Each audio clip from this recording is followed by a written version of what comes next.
Hello everyone, welcome to another game of Steven Universe Dungeons and Dragons. Today we are continuing the scenario that we'd started previously. So, last we stopped, you had activated an alarm at the school, heard the police siren coming towards you, started to hide, and Romeo had utterly failed to hide or flee from the crime scene, but saw the police car turning to head away from the school instead of towards y'all and towards the nearby public garden. Right, so you're that's where we had stopped. I think Romeo mentioned you wanted to head towards where the distant sound of the police sirens had faded. So Yes. you are starting to jump over the barrier. Meanwhile, the other two had successfully managed to hide, but they see you heading out. Okay, so what is the group going to do now? Is everybody following Romeo?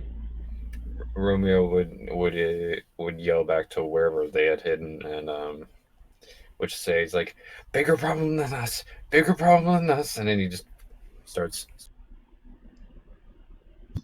I attempt to run after him, but Liam in his head is thinking, "Oh God, the police!" So he accidentally uses alter self to make himself look different, so the cops don't know it's him. Yeah, that makes sense. We haven't it would make sense for you to be able to unlock that power around this time. So you, who are you going to make yourself look like, or just a different version than you? Oh, it's concentration, which means you can't cast any other spells where you've got that activated, right? He can't cast other concentration-based spells. Got it. Okay. Right. Okay. Cool. I'm pretty sure that's the only one I have that's concentration. At least at the moment, yeah. Right. Cool. So yeah, it takes a little bit of your focus, but you are able to change your appearance. Okay. All of you make your way to the nearby public garden. Now the map that I'm going to be using for this is a nighttime map, but we are going to it is going to be still daytime for y'all. So you arrive at the scene. Oh wait, hold on. Why do I have? Yeah, I've got two versions. I see myself in two places. Yeah. There's bigger versions. Okay. Found the ultimate enemies. Doppelgangers. No. Okay. So you find the police car has crashed into a nearby tree, represented here by the token for the police for the police officer. Why did it crash into a tree? Swerving to avoid these two gems. I'm not surprised, but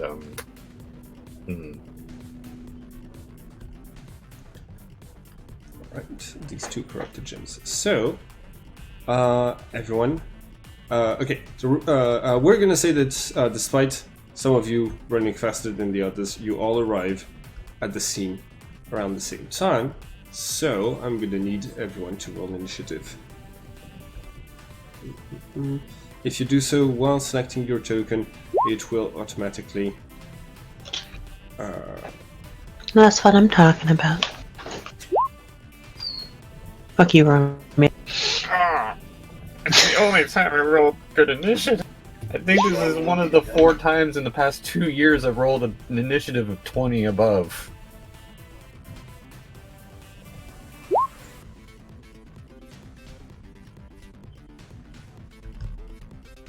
Liam, come on, man! You've got a You pawpaw. took this. You've got such a cute pawpaw.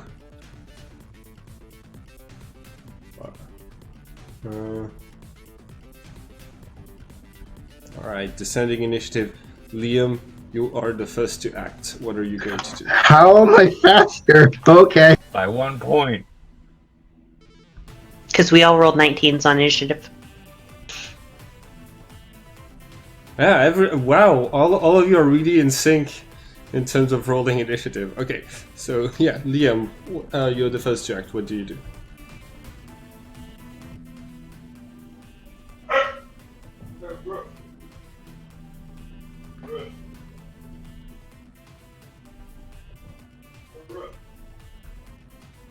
Liam? Yeah, I think you're muted, Liam. Just looking up a spell. Okay. So we're going to, like, while you're looking at this, we're going to do Romeo's turn, if that's all right. Romeo. Go ahead. Romeo, it's your turn. What do you do? Out of instinct, Romeo will pull the stabilizer out. I'm sure he has that on hand just about everywhere he goes now, just in case. Mm-hmm. I'll just put Fiend Fire on the big dodo-looking thing. Have you? Fairy Fire, sorry. Oh, Fairy Fire. Okay. Yeah. All right. Go. Fairy- I need That to. can I need. affect both of them. Yeah. That it could affect both of them. I need to roll a resistance check, right? Dexterity saving throw. The Yep. dex save, yes. Right. Let me know what the difficulty is. If you can just click on the word fairy fire and the spell fairy fire in your sheet, it should automatically show you what the DC is and stuff. I think the 18 succeeds. Oh, no, it doesn't show it. I'm pretty sure the 18 would succeed. It is concentration.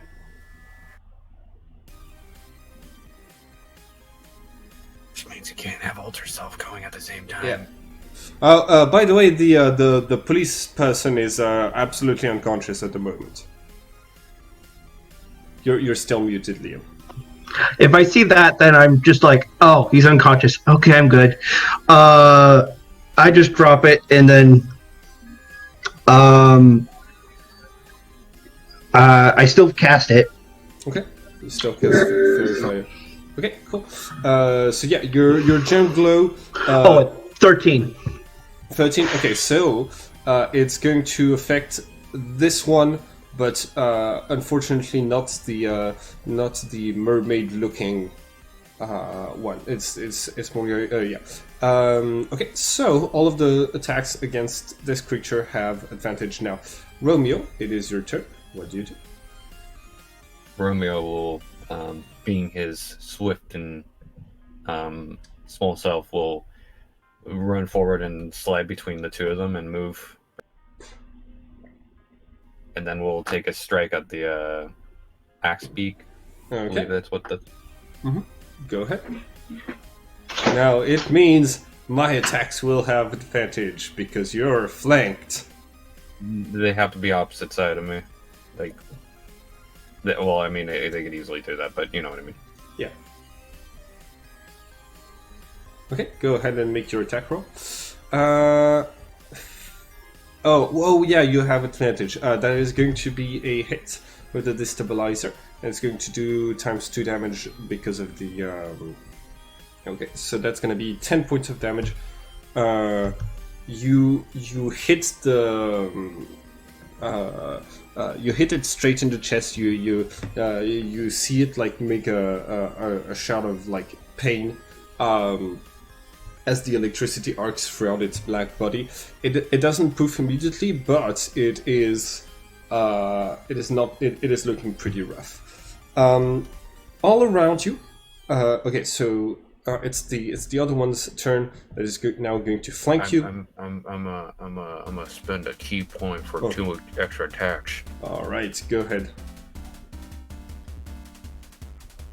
An 18 does hit, and a 22 also hits. Okay, 7 bludgeoning and last 7 and 7. Wow. Okay. 24 damage first turn. You have now poofed this this creature. How's that flanking gonna go?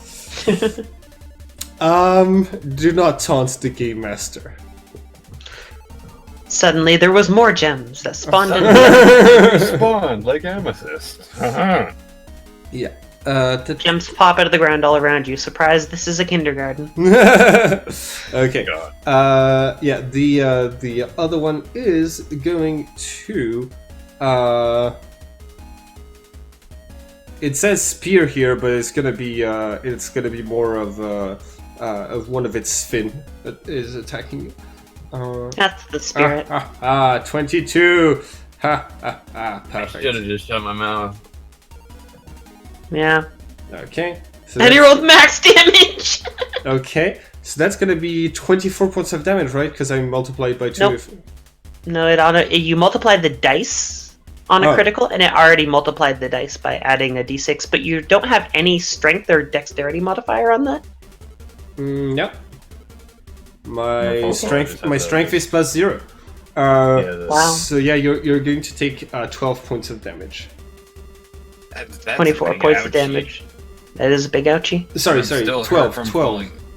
Yeah, and I still am hurt from jumping into the tree the other session, so I'm currently at 12. Mm-hmm. So things are All right.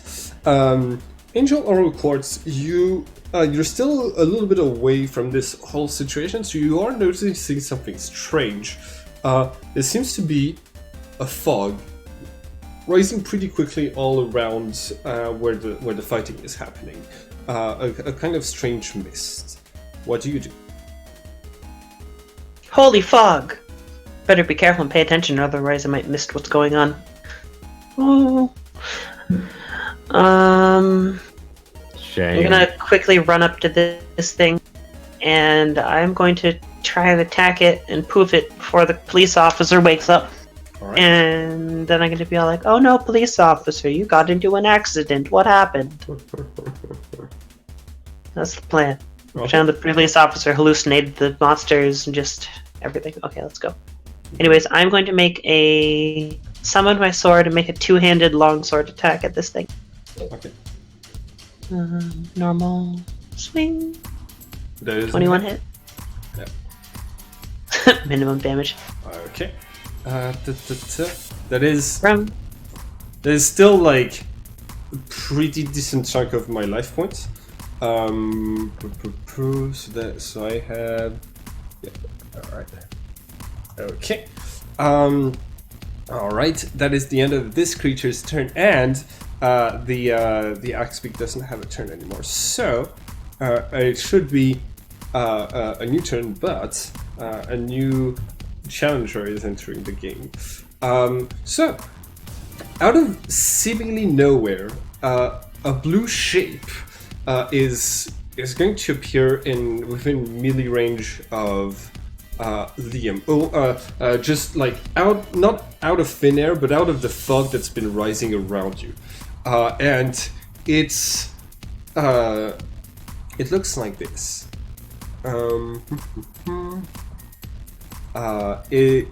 It's this it's this sort of smiling hooded figure, clearly a gem. Angel or a quartz. You freeze up for a second. This is an old enemy of yours. Halite is a homeworld gem who specializes in making weapons for homeworld. She manifests her gem weapon, which is this gigantic syringe. and stabs it into the the black gem that's on the ground right here, and then is going to turn around and inject it into the other corrupted gem that is right there, causing both of them to disappear into a white halo of light and fuse. I'm not comfortable with it. You think you're not comfortable with this? I'm not comfortable with this. Hold on, and You have no idea how uncomfortable I am with this. all right. How light's going down. So that is the end of those two creatures, and Halite turns back to the two of you, and from beneath her kind of mask face has this sinister witch-like laughter, and starts to retreat slowly back into the fog. Just like she's still visible for that turn, but she is basically starting to make her retreat.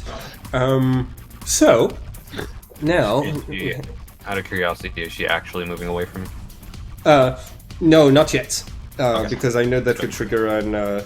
But like she's looking like she's retreating basically. All right, so I gotta put new initiatives on this. Oh, that is not the best. And her initiative as well. Now, Must be a 2. Halite is this is exactly what she looked like thousands and thousands of years ago when you fought her, meaning she's the first gem you've encountered who's not been corrupted. It's great that you critted on that, but she's still going like Last of after last. 2 of us, almost, just about, yeah. All right, I mean, the turn order didn't restart. Did it? it restarts now. Oh, okay. Yeah, like her, she was holding her action until one of the until the last moment. Okay, and Liam, it is now your turn. You can see all of this happening from a distance. The fog is getting a little bit thicker, meaning that starting next turn you won't be able to. You'll have to start making perception checks to keep track of what is happening. You do have a little bit of an advantage. The fairy fire that you had activated was still on the black gem, and now it is on the fusion, giving all of you advantage to That's convenient. to fight the fusion. So Liam, what do you do? I'm going to cast it again on the other person. Okay. I don't think you can. Well, I mean, you can, but I think that would force a new save Yeah. on everything, That and will- that would probably affect both of us. Yeah. Is there any indication that it would not touch allies? Any creature in the area when the cast this spell is outlined for the duration, and affected creatures should dim light. Any attack roll against affected creatures or objects have advantage. Okay. So you can make it Yes. where Yeah, I can choose where. Yeah, I can basically choose where the cube is, and it doesn't affect anyone within that cube. It affects everyone within that cube, but I can move the cube Yeah, you wherever I can. want it to be. No, it's the I first. can't? No, it's only a one-time cast, and then you cast Fairy Fire. You concentrate on the targets that you hit with Fairy Fire. You don't concentrate on Oh. the cube with Fairy Fire. That would be OP. Any creature in the area when the spell is cast. When the line spell is and- cast. Yeah, no, I'm reading it for duration.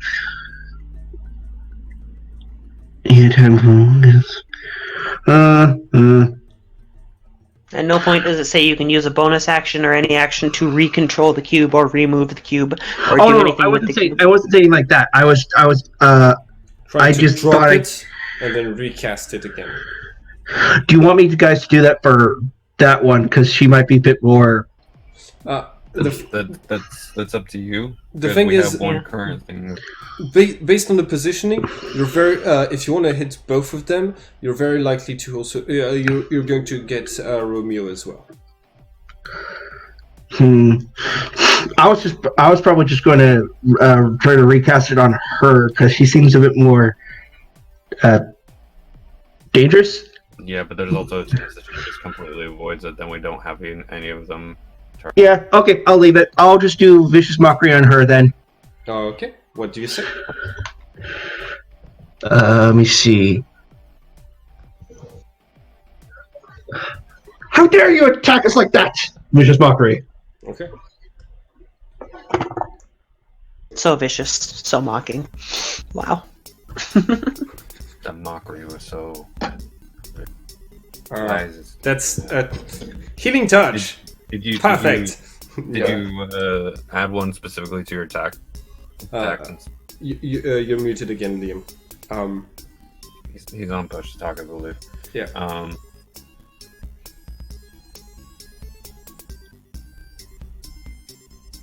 Vicious mockery. Okay, that's. Charisma saving throw. Okay, I fail and I take 1 point of damage. Oh no! I'm really affected by this. Okay, so. Is it charisma save? I thought. Wisdom saving throw. Yeah, it's supposed to be wisdom. Oh, okay. If the modifier is the same, then there's no worries. Yeah, it's the same modifier. All right, Romeo, it is your turn. What do you do? Just hear a fucking seething halite. Well, let's see. We have a giant, monstrous gem fusion in front of me, and then the thing that made the gem fusion behind me. Which is worse in this instance? I think we're gonna get for the big thing currently. Okay. I'm gonna stab at it real quick for one. Okay, go ahead. Make your attack. 21 is a success. Yes. So max damage. 20 right. man. Okay. Oh yeah, it's multiplied by 2. You're right. Yeah, vulnerability is the only thing that directly multiplies straight numbers. Okay, so yeah, it seems more resistant than its smaller counterparts to this damage, but like it's definitely like limping from one of its larger legs now that you've stabbed it in one of the legs. It's trying to like move around, maneuver, and you see that it has like a sort of half aquatic, half avian type of movements when it's trying to evade you. Okay. Do you spend any key points to do anything else? No, I'll just make one normal martial arts bonus action attack. I'd probably just spin around and try to kick Halite. Mm-hmm. Okay.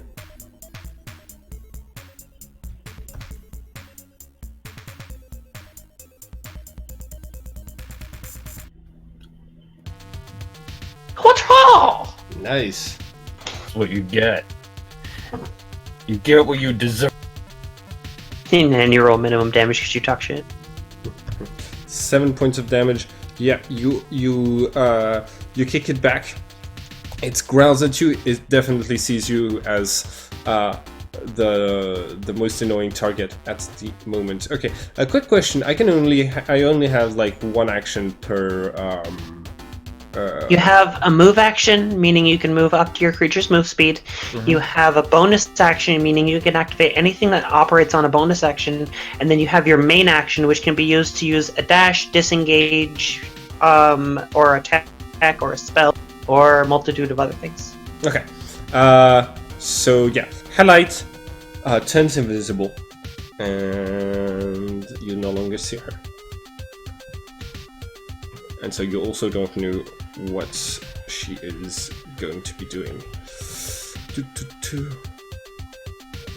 Right. I'm mildly discomforted by that fact, but thank you for letting me know. Okay. And even though she's invisible, can you still make an attack of opportunity, or that doesn't count when she's invisible? No. I don't think I can make an attack of opportunity, but I think I could technically make an attack, but not. Okay, I wasn't sure. I don't know how that works. Yeah, I wouldn't. I don't think I'd allow an attack of opportunity in this case. If she had left range. Angel, it's your turn now. What do you do? My turn. Yeah. Main action: detect magic in a 30-foot radius around me. Is there someone invisible? Yes. Where? Okay. You can use your action to see a faint aura around. Around any visible creature or object. Mother fricker, frick, frack, diddly dick dack. I forgot it worked that way. Yeah, and you learn its school of magic. Mainly her powers are illusion based. The spell can penetrate most barriers, but it is blocked by a foot of split. Yeah. She is invisible, so you do detect that there is what magic. Is around? What type of magic got used on that heckin' fusion to turn it into? You don't think like it wasn't really magic. It's basically just a corrupted. Gem powers aren't magic. Yeah. You don't. It's not exactly. So there's like no point in me having this spell. I gotcha. No, it's more of Don't worry about it. it's more of a like just a gem, a corrupted gem got inserted into the body of another corrupted gem and just forced a fusion. So I don't know what type of magic that would qualify as. I don't know if there is a Don't fusion worry about spell. it. If you don't know the system well enough, you don't know the system well enough. It's fine. It could be Alright. transmutation. Do you have any? So that was your action, right? Yeah, sure, whatever. All right. In this case, I am going to attack. Romeo, multi-attack. One with the beak and one with the claw. Perfect. Beak first and claw second. Okay. What is your armor class? Romeo? Those both hit. Those both hit. Those both hit. Okay, cool. Right. So, oof. So yeah, that's 10 plus 17. Wow. So You are I'm down. I'm down. all right. You don't take a death save though, because you had 2 HP when you Yeah. got the second hit. So that's good at least. All right. Yeah, you the first attack, like basically its chief grab you by the shoulder. It flings you around like a dog playing with its toy, and when it slams you back into the ground, it's also going to step on you, rendering you unconscious. All right, Liam, it's your turn. What do you do? Still muted. Liam? You're muted. He's on push to talk. I run up and I use heal touch on Romeo. Okay. Go ahead. Hold on. This actually works. Cure wound, sorry.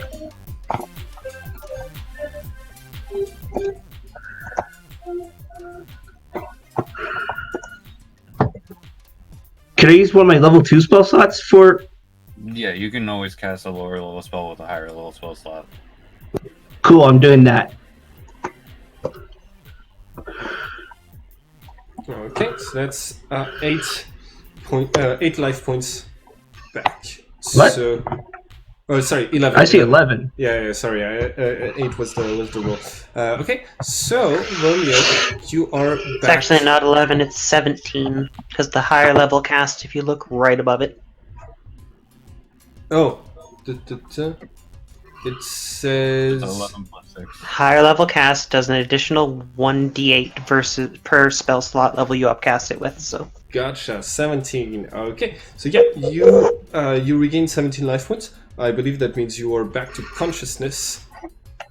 Yeah, I'm just like, I go down and I go back and I was like, oh god.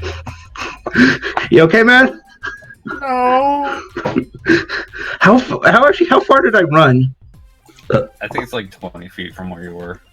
Or 25 possibly. Because it's not as big as it looks. If I can, I'm probably just going to... How much movement do I have left, DM? If I use it all, I'll stay here. But if I have any movement left, I'm moving back. No, you don't. Okay. That was basically all of it. Yeah, that makes sense. Okay. I'll stay here. Okay. In this case, Romeo's probably still gonna be the target of the next attacks. Maybe just one of the attacks instead of 2 in a row. Romeo, it's your turn. What do you do? I get back up Okay. because I'm sure that hurt. I was like, "Ow, I hate you," and I'm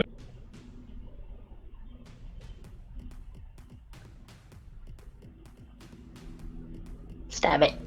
stab. Stabby stab. That's a pass, and that deals double damage. So that's going to be an 16. extra 16 points of damage. The can't wait. Oh yeah, that's why I can't click it.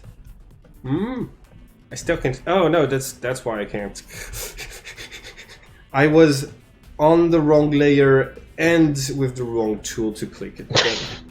Okay. And so- DM was number 1 right there on roll 20, anyways. So yeah, like this time you catch it in the jaw, and like with a really dinosaur-like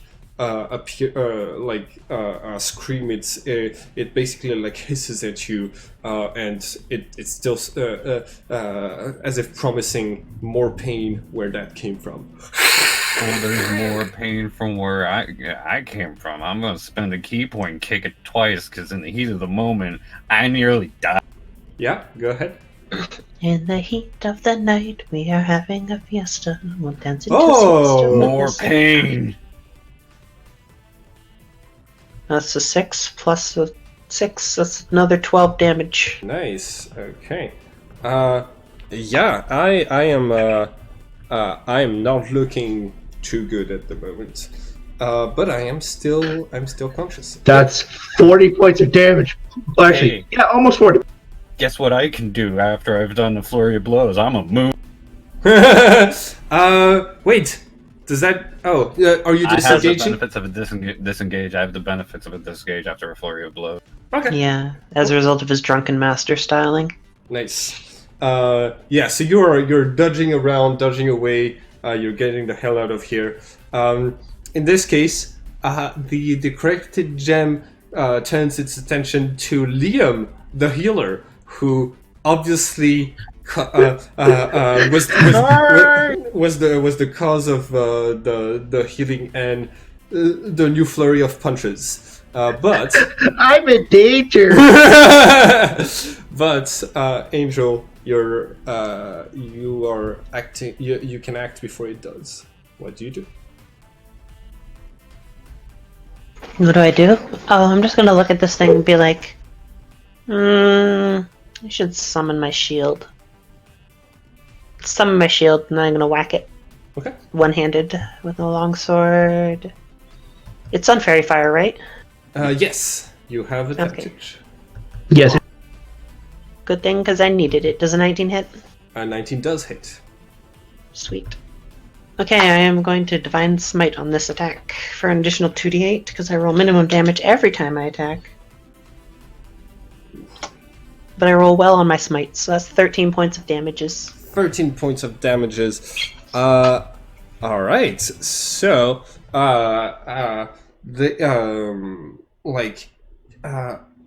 whack it. Like, you cut off its tail, and it's looking really shabby, but it's still not quite poofed. So, it sees... As a bonus action, I'm going to cast Shield of Faith on myself. Okay. All right. Let's see. Yeah, multi-attack. I'm gonna do my first attack against Liam with the beak. Bob, disadvantage. All right. Disadvantage. Does a 14 hit, Liam?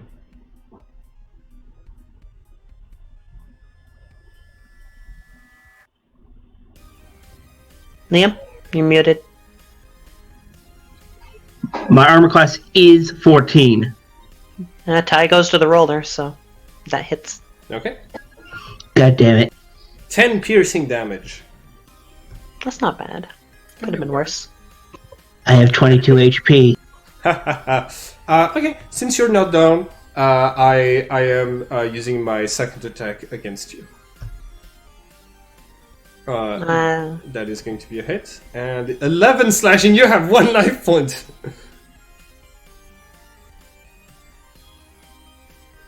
And that is it for my turn. It is your turn now, Liam. What do you do?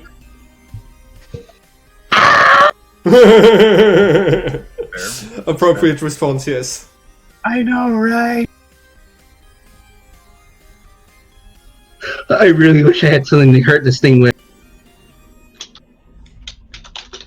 Vicious mockery.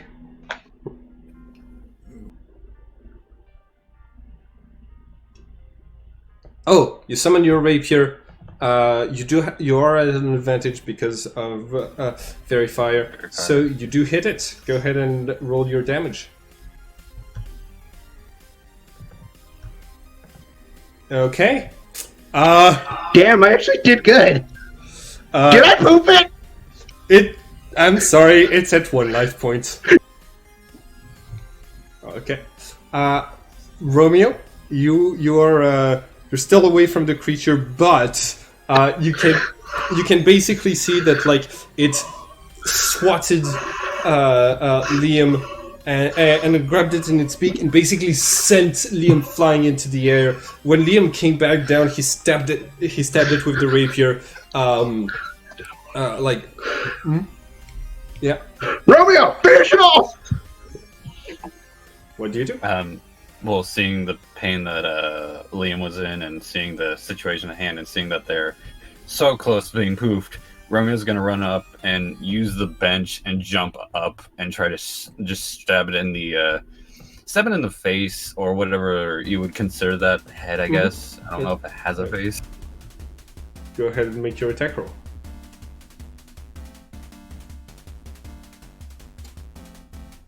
$15 is a hit. You poof it.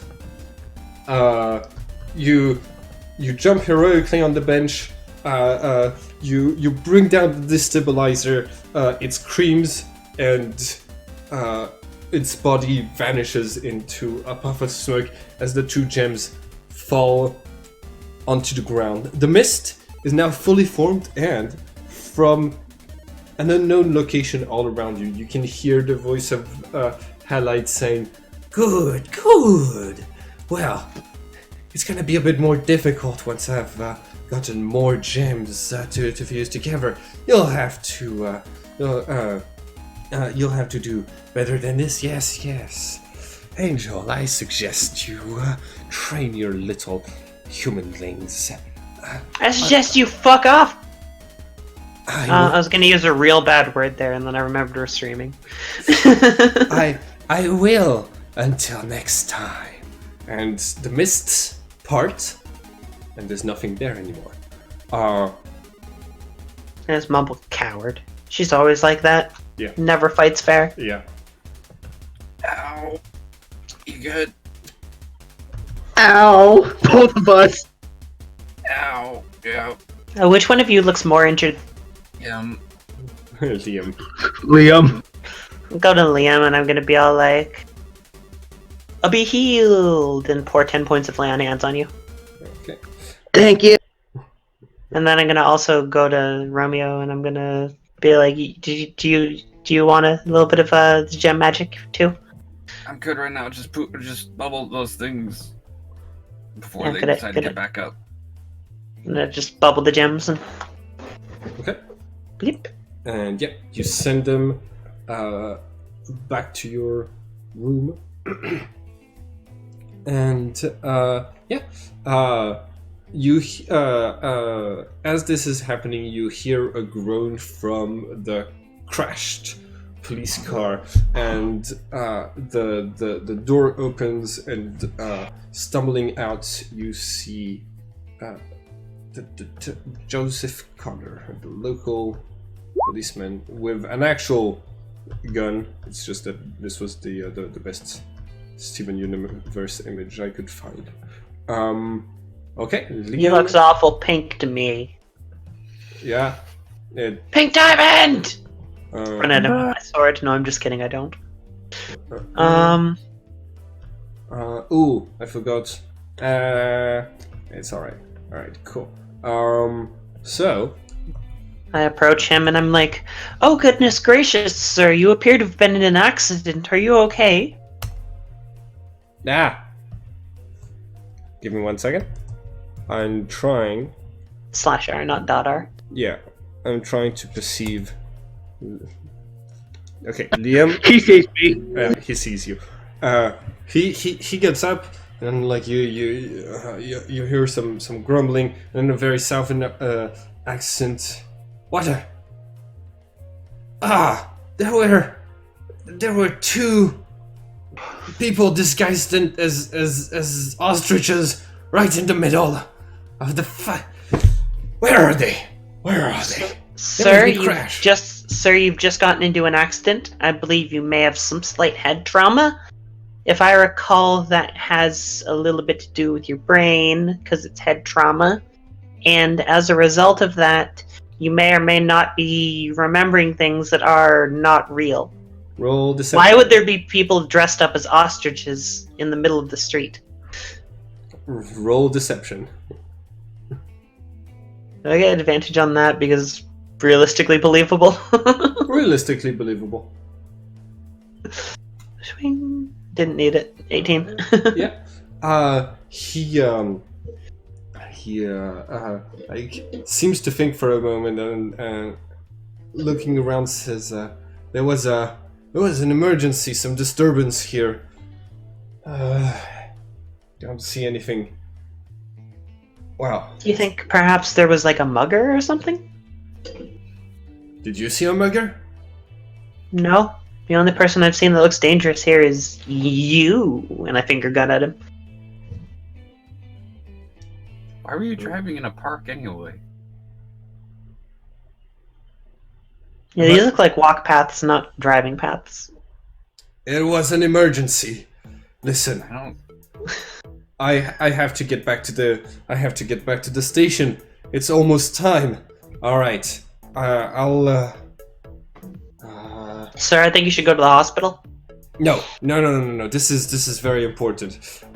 He takes out his phone and he calls someone and he says, Sue, can you come over to the park? I need you to use the truck to pull my police car into the garage. Yes, I crashed it. Okay, listen, I'm in a hurry. I've got to go back to the station. And like he turns off the phone.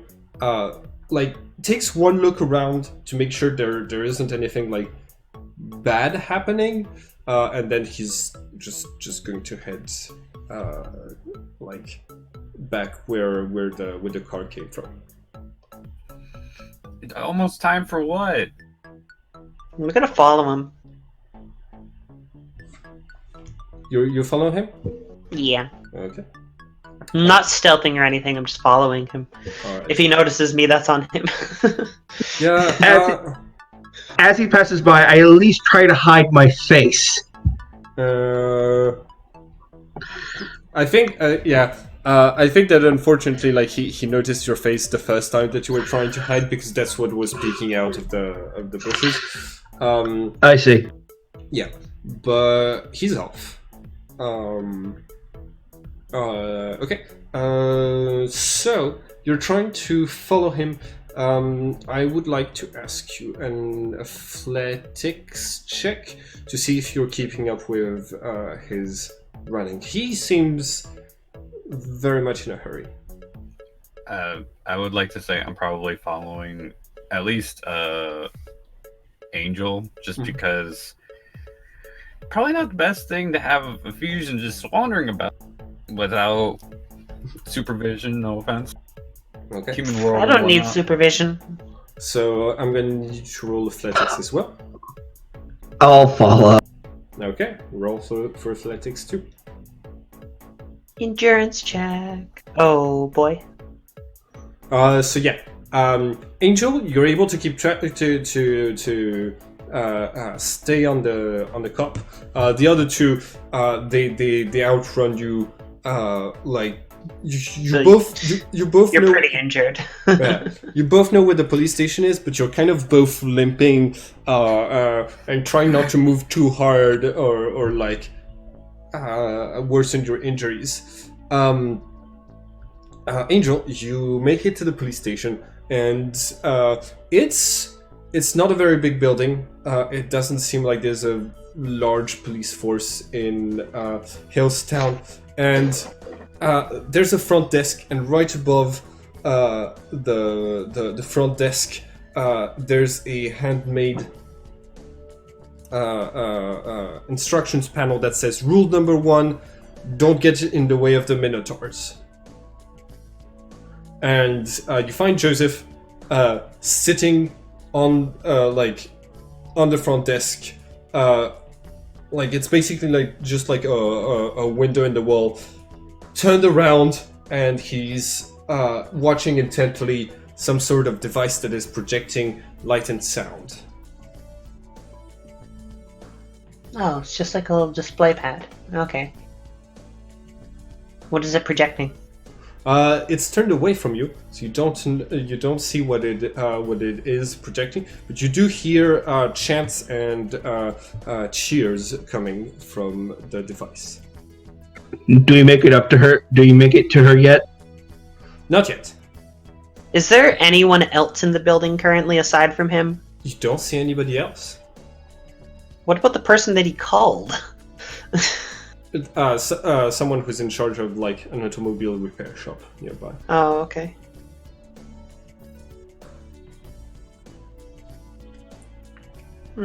He does not seem to notice you at all when you come in. At all? How did he get in the back room? Is there like a door? Is it locked? There is a door. It does seem locked when you move towards it. You try to work the handle. Yeah.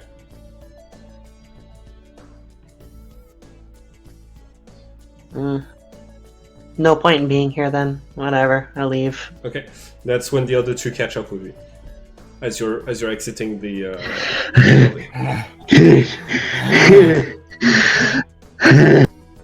You seem to be fine. I'm gonna go check on the gem. See you later.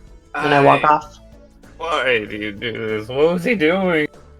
No, absolutely nothing. Watching something on some sort of display pad. I don't know what it was. It sounded like cheering. Oh, sports. What are sports? Physical activities. Competitive. Like That's what we competitive. Oh, competitive? Like fighting? Yes. Oh, well, No, it can be, but most likely he's probably watching football, soccer, something like a game where you score points, but you don't. Oh, let me guess. In this football, you use a ball with your foot, right? depends on the football. Could be either one that you carry around and try to get from one side of the field to the other. Listen, we could go over this at some point. My body hurts. His body hurts. I think we all need. Yeah. Romeo, you should probably just go home. I'll go back home with her. What time is it currently? So you'd met. So you'd gone to the pawn shop. You'd gone to the school to try to investigate the blue shape that you now know is halite. Yeah, it's gonna be like 1 p.m.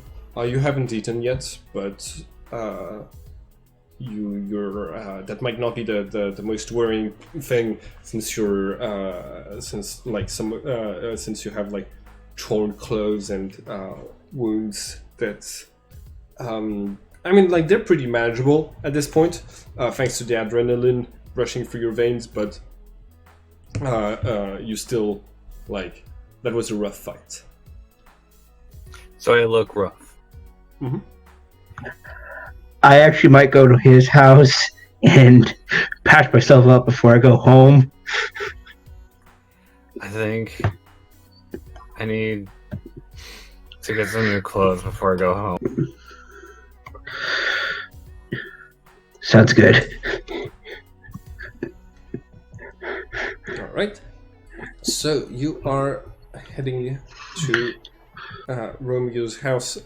You're gonna use your currently immense wealth to get some new clothes. It's gonna be like probably $100 to get a new pair of jeans and a new shirt, and like on top of enough bandages so that you're not bleeding onto those new clothes. So Romeo, I'm gonna need you to take. Both of us are full of band-aids.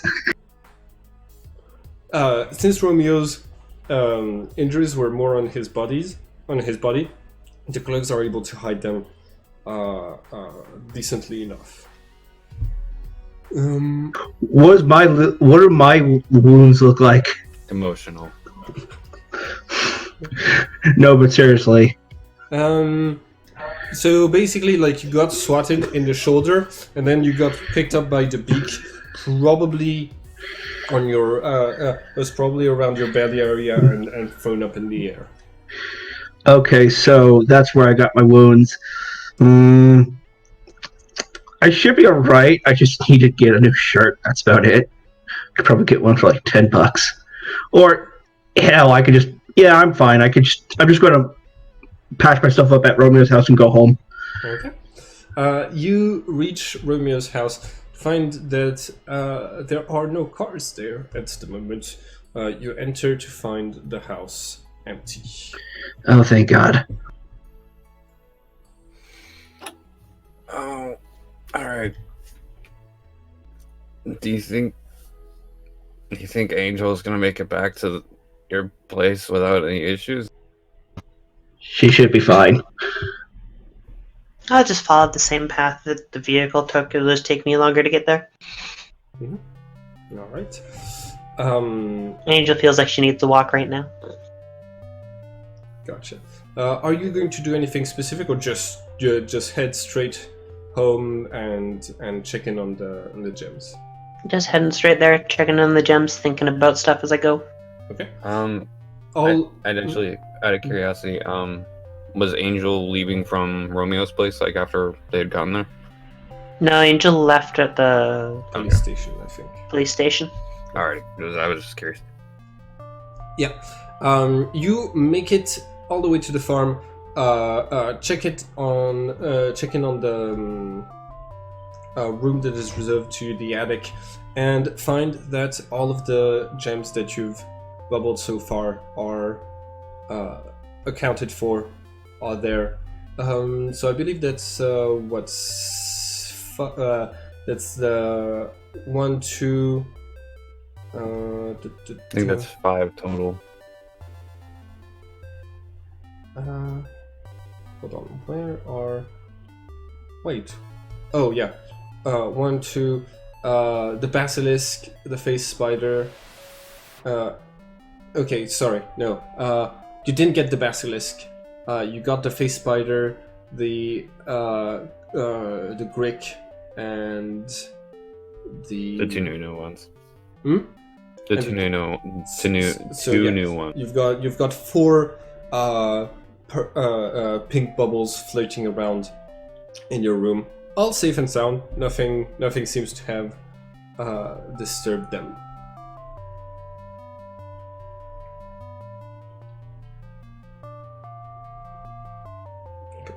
Alright, so back to the other 2. You're going to be resting, recovering. I think it's going to be a short rest before you are before you hear the sound of the front door opening and closing. So I think you recover 1 of the hit dice from. You can roll as many as you'd like, but you get half of them back after a long rest. Okay. There's no limit to how many you can use other than how many you have. Alright. So, yeah, I'm gonna let you roll as many as you'd like.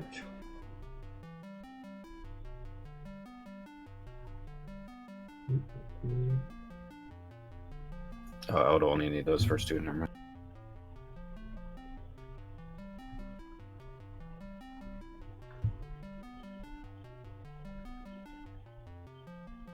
And back to full. Okay, Romeo, you're back to full, and Liam. See, I'm at 11. I would need 11, so probably 2 hit die. I'll just see how many you get after the first few, I guess. Okay, let me see. And for Bard, it's D6, correct? D8. Oh, D8's perfect. You can just click the hit dice thing in your character sheet.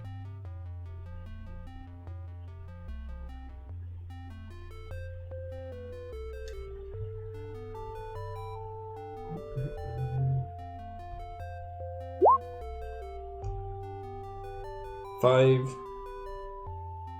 and 3. So, if you use 2, you've recovered 8 points. That should be fine. Okay. Yeah. It's decent enough. The front door is opening, closing. You hear a cheery voice of Barry Patel saying, "Hi, I'm home." Hey, Dad. I brought back some Chipotle. Thank you. Liam's over, by the way. Oh, hi, Liam. You want some Chipotle?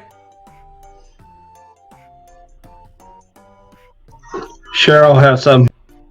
Well, calm down. I'm not coming back. We can't have food in the bedrooms.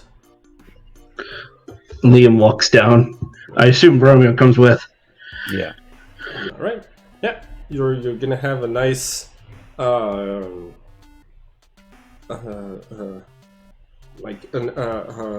around dinner time.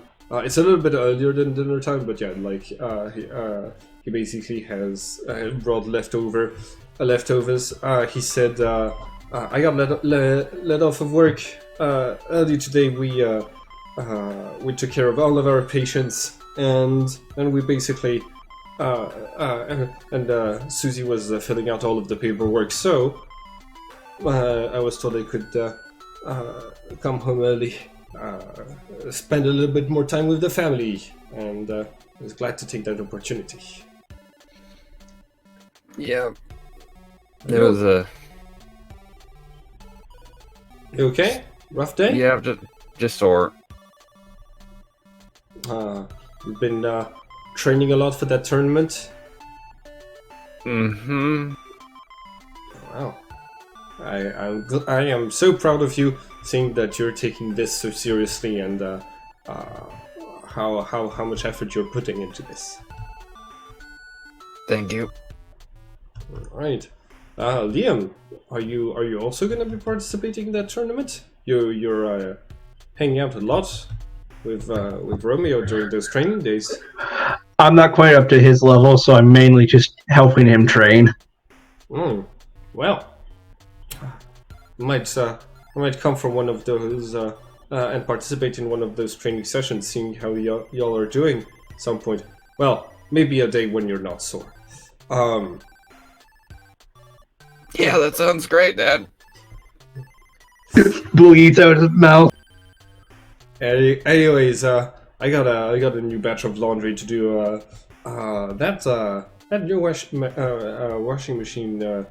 It's pretty decent. It's not coloring all of our underwear pink like the previous one was doing. Well, it's a good thing that it was replaced then. Alright.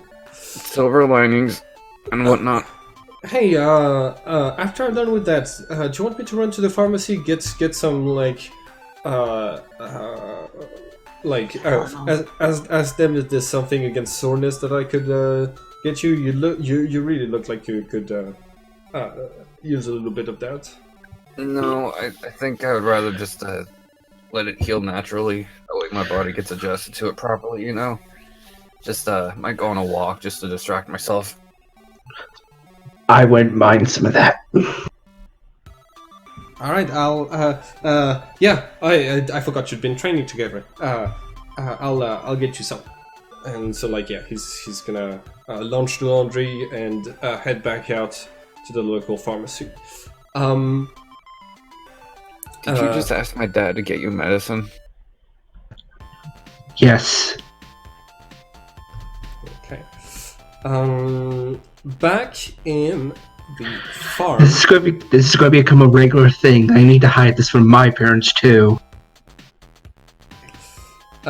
Back in the farm, Angel, you hear a polite knock on the door of the attic.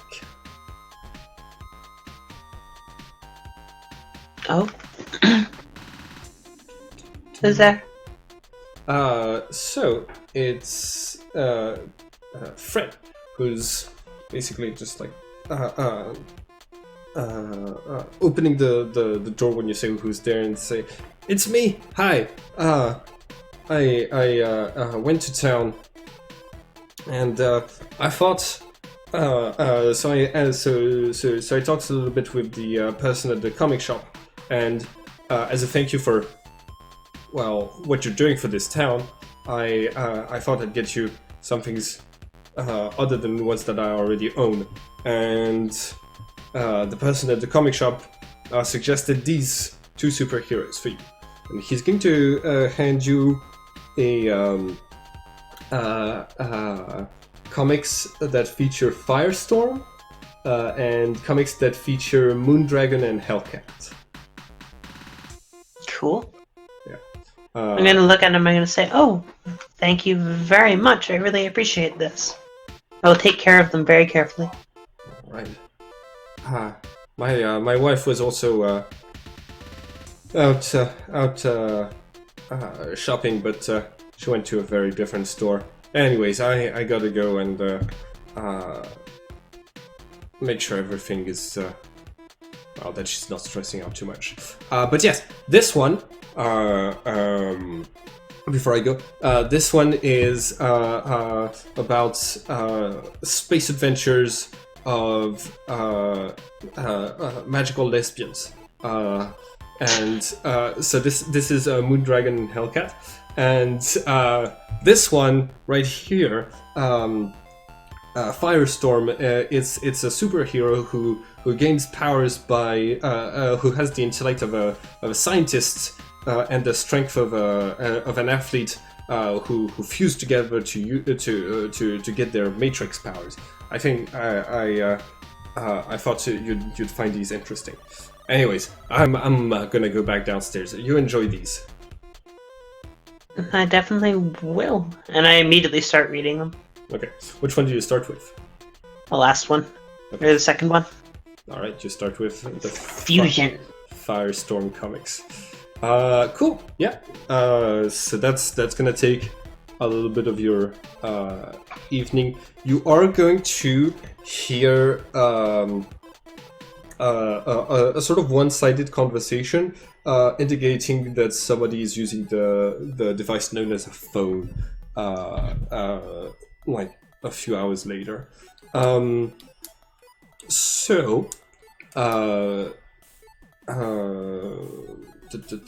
Okay, the other two, Barry comes back with like arnica and like just basically like sort of like an ointment that like makes you feel less sore from physical exercise, and yeah, you get a bit of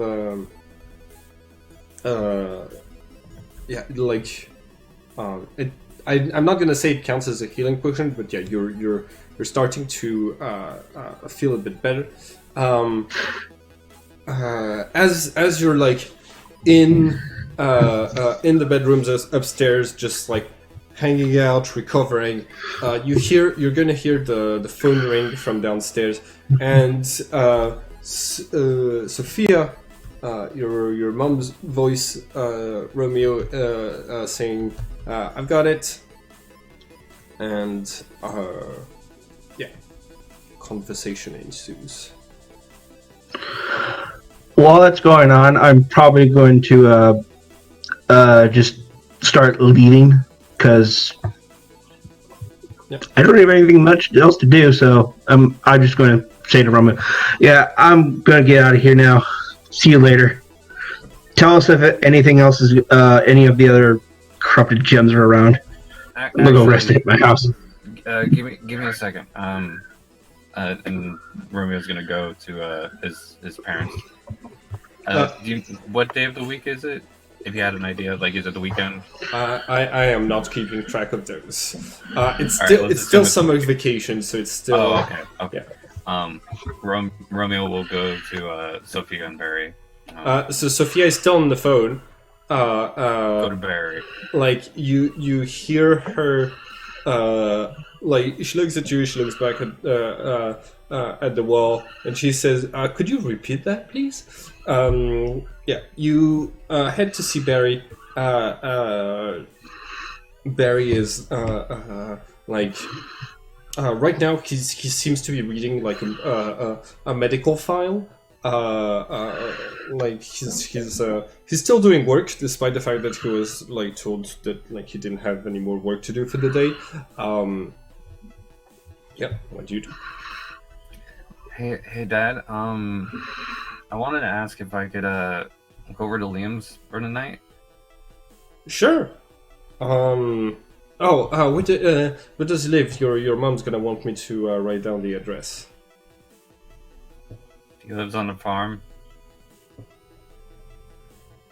He probably still has an address, right? Hey, Liam. Psst. Liam. Liam, you're muted. Yeah, What's your address? I literally just pulled my phone, texted him. Alright. I'll text the address to my dad. Okay. Here you go. Alright. Liam's partially passed out on the bed. Alright. Yeah. You he says, alright, well, you two have fun. All right, I'm gonna go grab some stuff and then we'll head out. Okay.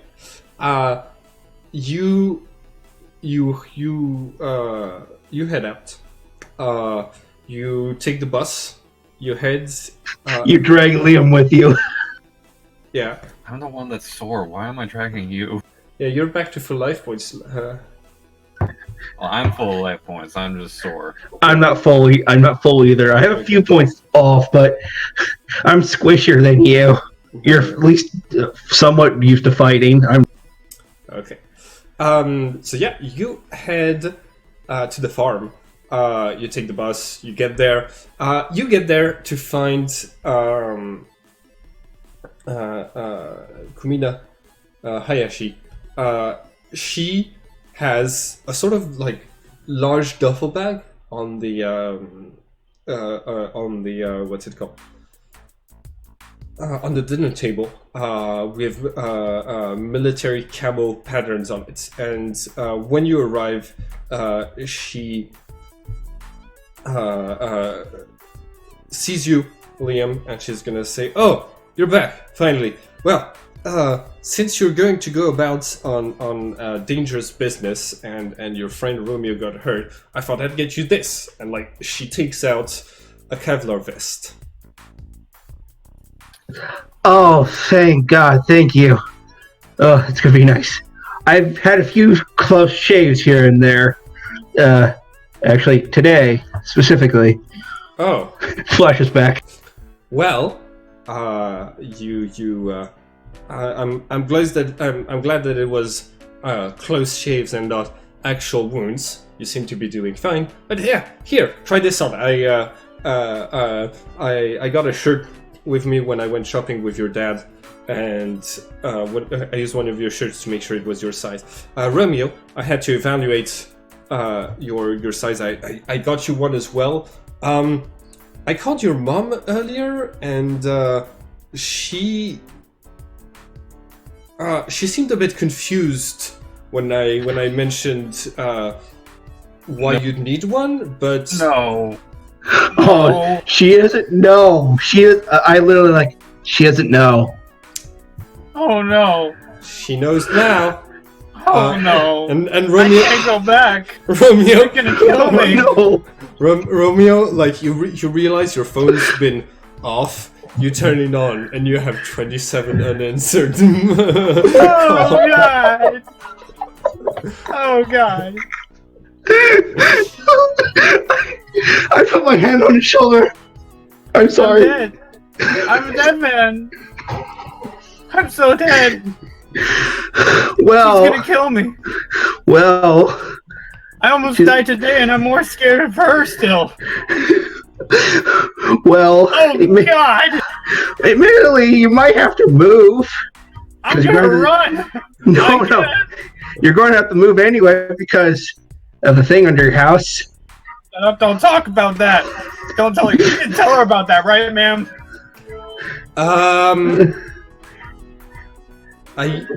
I assumed you were being honest with your parents, like my Liam was. I'm not him. His house isn't over a spaceship.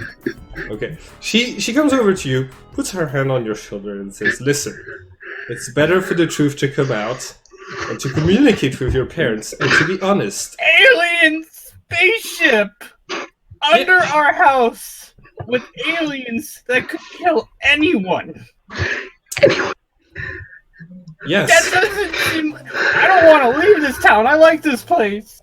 They're gonna move. I understand. I point out, and I point out that Romeo, thank you. Romeo has actually trounced like 3 of them at this point. They're gonna kill me. Oh God. I'll be back in just a minute. I gotta go make a phone call. I've also gotta write a will, but mostly the phone call is more important right now. I'll be right back. And he's just gonna step outside. All right. Which one of your parents are you going to call? I thought I said to my parents that that these parents didn't know. How did they even get the number of my parents? You never That's even what I spoke to my said. character by name. They Wait, they wait, looked you up I'm in the military. They looked you up into the yellow pages. Son of a bitch. Damn it, modern technology. Admittedly, actually, that's going out. I'm surprised they actually still update that around here.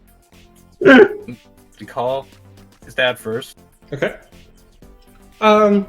Hi, Romeo.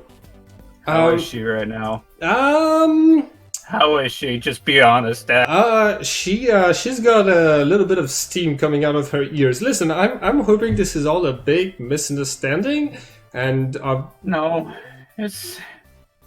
I'm gonna call her. Just I would advise leaving the house for like 20 minutes. Listen. You know you can talk to both of us. I'm gonna be on the speaker.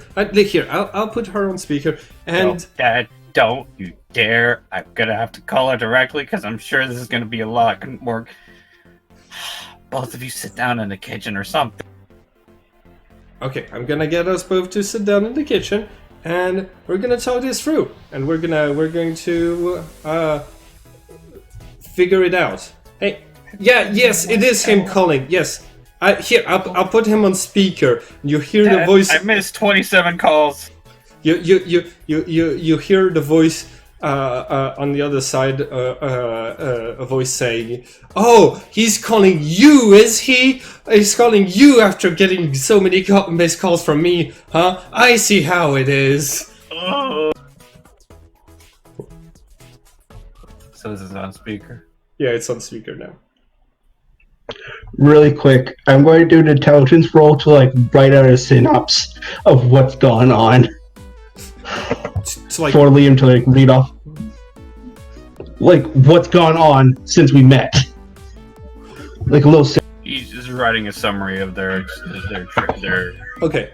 Dear Journal, as I'm writing this, it might be Romeo's last note. And basically, I'm writing out a little like note for him to read out, so he can like give him like cliff notes, so he can tell him what's going on. Okay.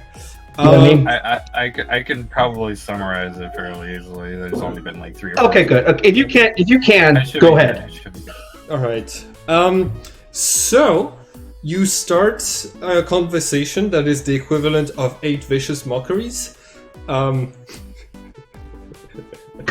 max, at like level 20. So There's no chance of saving.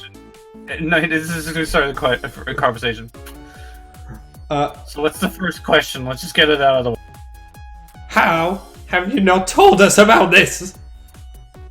Gonna need to be a little bit more specific than that, because there's a lot of things I haven't told you just yet. You put your life in danger. You didn't tell us anything. Also, there's a ship under our house, full of monsters. Alright, so she explained pretty much everything. Cool. Yeah, you know that weird art thing at the basement? Yes. That's the door to a spaceship.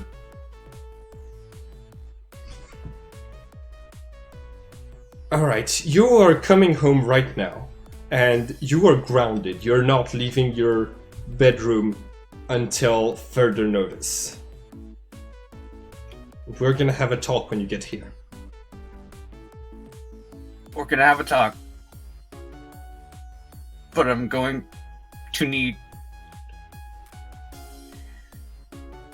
to put my foot down that I can't be grounded for. So you hear Barry's voice being like, "Now, son, be reasonable," and you're going to hear the other voice saying, "You're gonna have to put your foot down." Make a. I'm gonna need you to make a persuasion check, with a high difficulty to. I'm not even gonna try to make a check with this. I'm just gonna go off for a moment. Just in character to see if that affects anything. I'm sure he's gonna be grounded for like several years after this.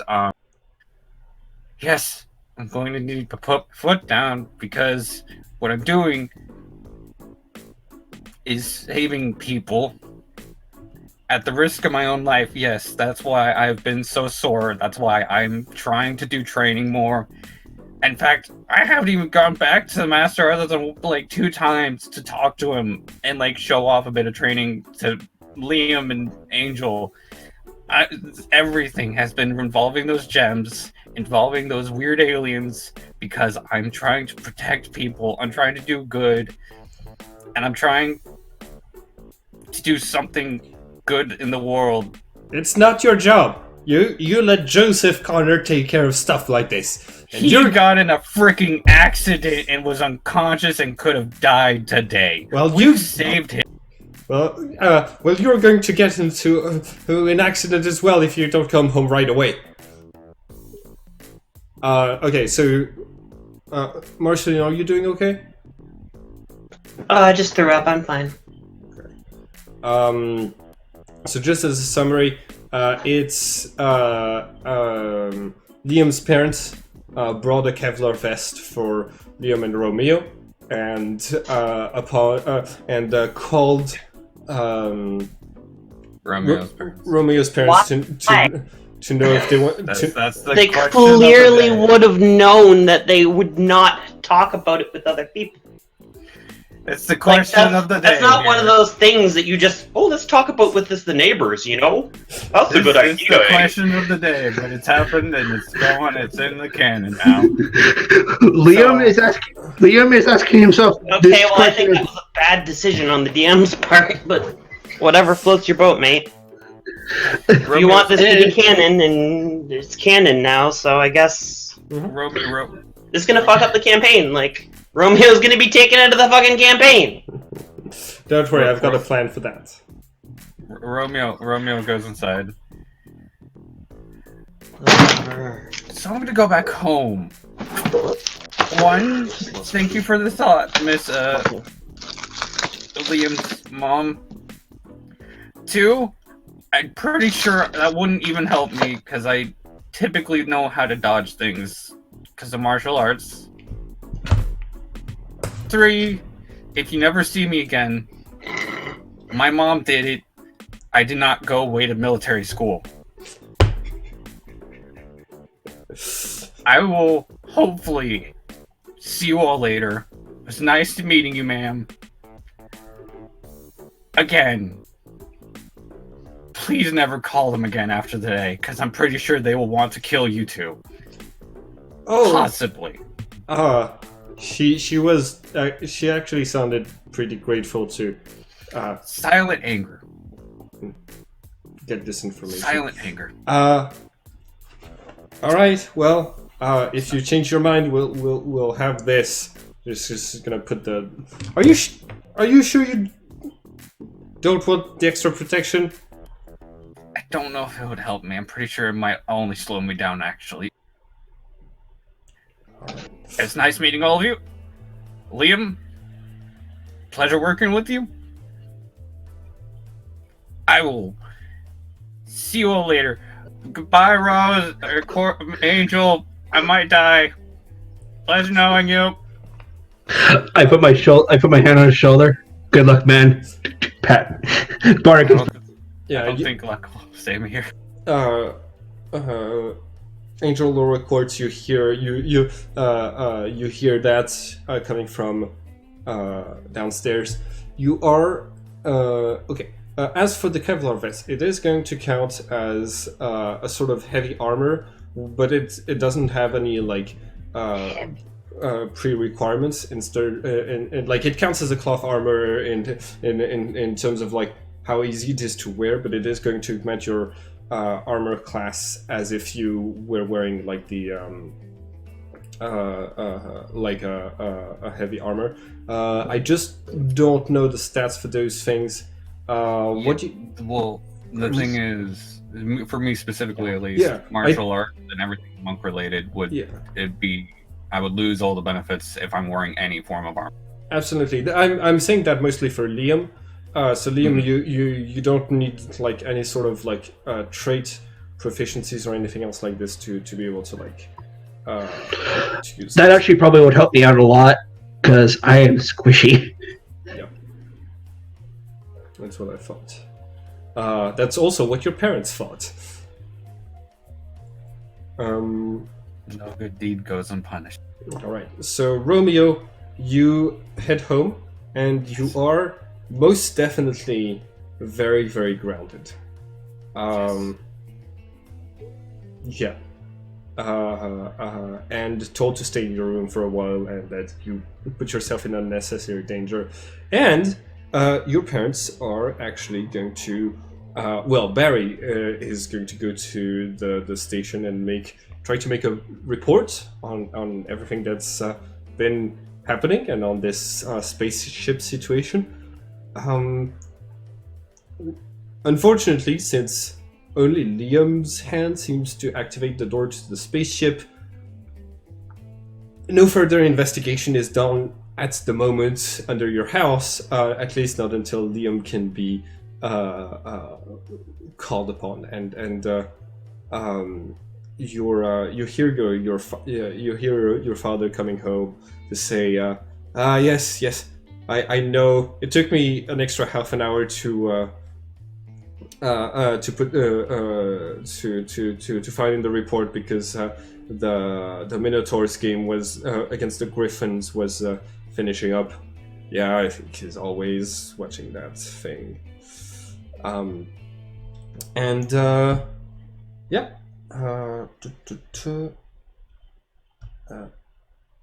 Alright, so are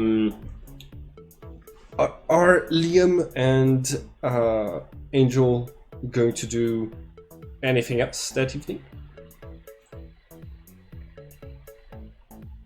Well, the only thing I would have done if I had cared at the time was go to Romeo's place with him to prevent his parents from actually killing him. Because my character would have taken that literally, but I didn't, so whatever. That's canon now. If she did, I would have explained they're not actually going to kill him. He's just being overdramatic. Yeah, I wouldn't have talked about it. I just would have followed Romeo. Yeah, you... Okay. In this case, Romeo, would you have... yeah, got it. In this case, a very similar scene would have happened, except... like your mom would have kind of like try to get a bit more of a like to get the explanations of what is happening from Angel instead of getting them angrily from Romeo. Meaning you get a little bit less of a vicious mockery type speech when you get home. But you're still grounded. Angel, you leave this place knowing that you fulfilled your mission and prevented Romeo's death. Right. You don't necessarily like you've gathered from the from what was being told that he's not allowed to leave the house anymore, and that it's until he's thought about his actions and made sure his security is ensured. So, what do you do afterwards? I'm going to continue going about the town, wandering about, doing things as per normal, smiting gems that get out as per normal. I'm not going to change anything just because Romeo's gone. Alright. So... yeah. You start... do I have a city map? Doesn't matter, I'm not even on the Roll20 page. Oh, yeah. Okay. Yeah, so... you are going to do a bit of like the equivalent of doing rounds around the city. How far do you extend this in the entire city? The entire city. All right. So yeah, it seems pretty peaceful evening. You. I'm gonna ask you to make a search check, as at some point you go back towards the park and you catch sight of of some of the footprints that the two corrupted gems left earlier, like as they made their way to the park itself. I want to see if your character would be able to spot. Would that be perception, investigation, or survival to follow footprints? Survival to follow footprints, yeah. Okay. Yeah, no. You definitely do not find out how they got out of the spaceship. In fact, I think with this, you kind of lose your way around this very inefficient city planning that humans have. It seems their human cities have grown larger without getting more organized as they are like on gem planets, and yeah, you kind of like end up on the countryside, not really like yeah. It takes a lot of time for you to like find your way again. So it's gonna be like it's gonna be very late by the time you make your way back to the farm. It's gonna be like the sun is the night's passed and the sun has risen again. Do you have means of communicating with the others? I think they might have given you a cell phone. No. Okay. Nope. All right. In this case, the three of you are separated and isolated for a certain time. Romeo, you don't have your phone on you. And Yeah. Liam, you wake up the next day. Still no words from Romeo, and you as you get up to get breakfast, you see Angel returning home with a couple of like branches sticking to her clothes from walking the countryside and the hills nearby. What do you do? You're muted. Hey, Angel, where were you last night? Scouting the city. Apparently, How'd it go? uneventful. Okay, good.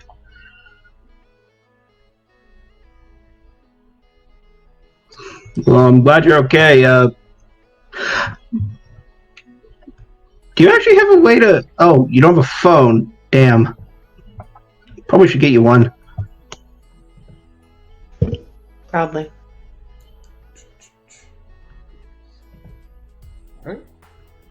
Alright. Is that what you're going to be doing No, that day? Alright. I'm gonna be scouting the city, looking for gems. Alright.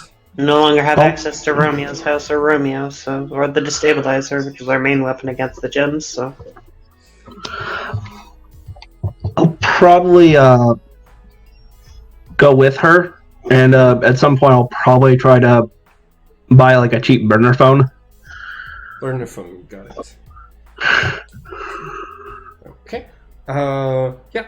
Okay. So both of you make a general search check to try to find anything that you might be able to in the area. investigation or perception. I think general perception, because you're it's too wide of an area to really count as investigation. You're mostly just searching for any signs of gems. Okay, That's nice. performance. That is performance. That is performance. Yeah, That's still performance. You know what? Hey, perception! Yay! All right, Liam, you yeah. So both of you. It's right below it. Give me a break. Both of you look around. First half of the day, nothing really stands out. You do get Angel a burner phone. It's gonna cost, I don't know, $30 with the Okay. subscription. I got it. I got it. I have plenty of monies. Okay, My thank you. phone. And you are yeah. So just give me 1 second to look at something.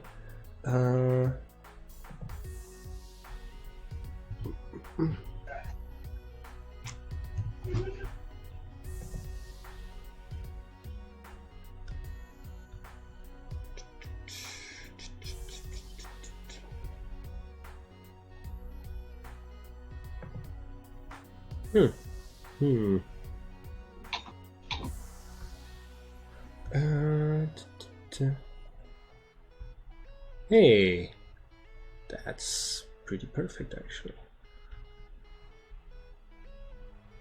Okay. Yeah. Give me. Okay. Okay. All right. So. Are we all healed up and have our spell slots back? Spell slots back, yes, and you got a long rest, which means you recovered half of the. All my HP. Okay. You get all of your hey. you get all of your health back and half your hit dice. All right. Cool. Okay, so I have 2 hit dice now. I have 1 left. Cool. Cool. All right. Give me 1 second to get something.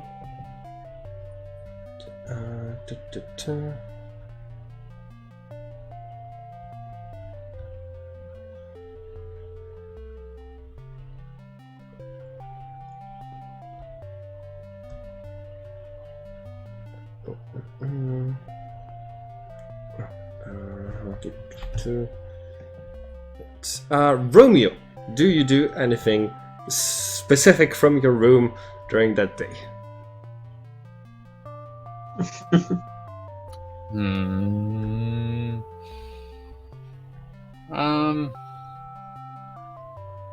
I guess I'll just look through any of my belongings to see if I can't find. Well, I guess it's not really important to find a mask now when the cat's out of the bag. I guess just sit at my window and just look around. Okay. Right. Enjoy the peaceful quiet. Okay. With the knowledge that there's a spaceship underneath my house. Could you roll notice? Perception? Yeah, perception as well. 14. Okay. Yeah, so you are also going to notice that. Cool. What is the give me just 1 second for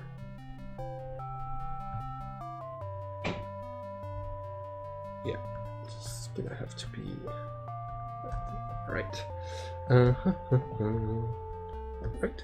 So, as the day progresses,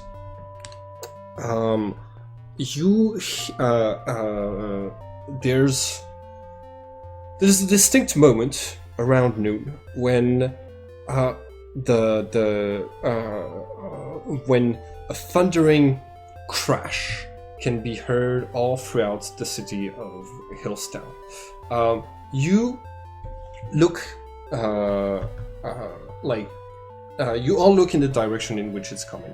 Romeo, it's visible from your window, and you can see this gigantic not Godzilla-sized, but like larger than the buildings of Hillstown-sized creature, that's appearing in a flash of light. As you can see multiple gems throughout its body, just getting into place and forming this this thing. And also, you definitely recognize that it's a much larger. That it looks like the that like it's a mix of a lot of different like of a few different corrupted gems that have been just forced together into a fusion. Angel and Liam, you are at a point you're on the other side of the city, but you can immediately start running towards there. Romeo, on the other hand, you're still grounded. Unfortunately, but there is one distinctive aspect about this monster's appearance that is, particularly unnerving to you. It's appearing not very far from the hospital where your father works. I'm immediately gonna run to my door. Is it locked? It is not. There isn't a lock on your door per se. I'm gonna try to leave. Okay. As you make your way downstairs, you can see your mother standing like at the threshold of the door, looking looking in the direction of this gigantic monster, seemingly stunned by the enormity of it. And as you try to run past her, she's gonna like put her hand in front of you and say, "Wait! Where do you think you got?" Where do you think I'm going? To fight that thing. You can't. It's a giant monster. Who else is going to fight it? Are you? And there's a moment where she she pauses. She thinks about it, and she says, I'm sure they've got safety plans for everyone at the hospital. Everyone's gonna get placed into safety, right? Mom, you see how close it is to the hospital. If I don't get there and at least try to distract it, how many people are going to hurt because I stood by? And like there's a moment of realization where she out loud voices, "Oh, only one person. He'd probably get himself into trouble just to save all of his patients." And I'm gonna need you to roll persuasion at an advantage to try to get her to change her mind about you being grounded forever. Can my D6 still be there? Sure. I think that's Last 10 minutes. Oh, that's 10 minutes. Got it. Okay. we're good. 15. 15. Both. Okay, that just passes. She moves her hand and she says, don't take any unnecessary risks. Promise? I promise to do what I can, but I'm probably gonna get hurt nonetheless. She she's going to let you go, saying, I'm glad you're finally being honest. And I'm gonna set up a map for the parking lot around the hospital. I have a map for this. I just need... Can I have my phone back, by the way? Your what? The phone? Yeah, you grab it out of her hand just before you leave, and you're gonna have it. Okay, hold on.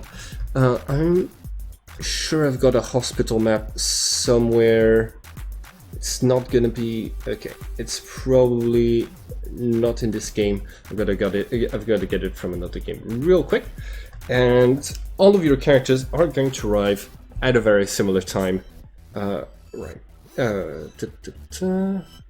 Okay. Probably.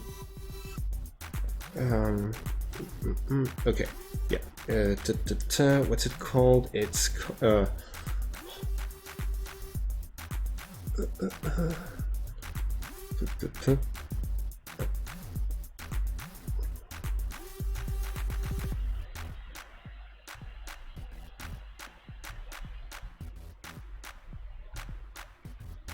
Hospital. Here it is.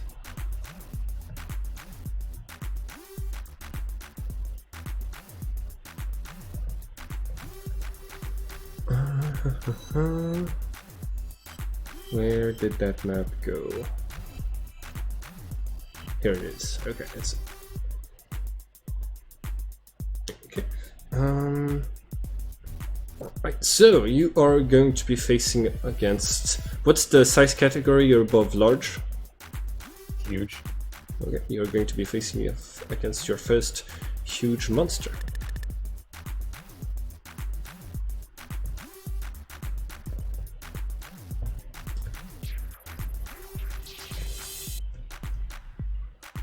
Right, so those are tokens from previous games, don't necessarily mind them. And Gorgon is gonna be right here. Gorgon for scale. And yeah, your characters arrive to find this gigantic gem monster chewing on an ambulance as if it was a dinner. I'm going to put all of your tokens down here, and you also see Barry Patel basically trying to move, basically pulling back a like a transport, like the transport beds of hospital, a trolley that have like wheels. He's towards the back of it, and he seemed to have been transporting someone towards the ambulance, and until the trolley flipped, and he's basically pulling the patient back towards the automatic doors. So he's very near the combat. Everybody, roll for initiative. Hey guys, I'm not grinding anymore. Wish this was in better terms.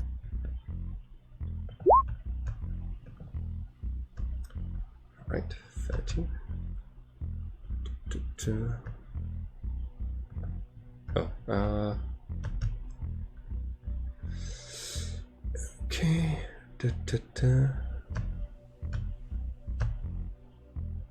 Okay, and Liam, you got... My initiative is 6. I just forgot to press my token. Yeah, it's okay. Right, 6.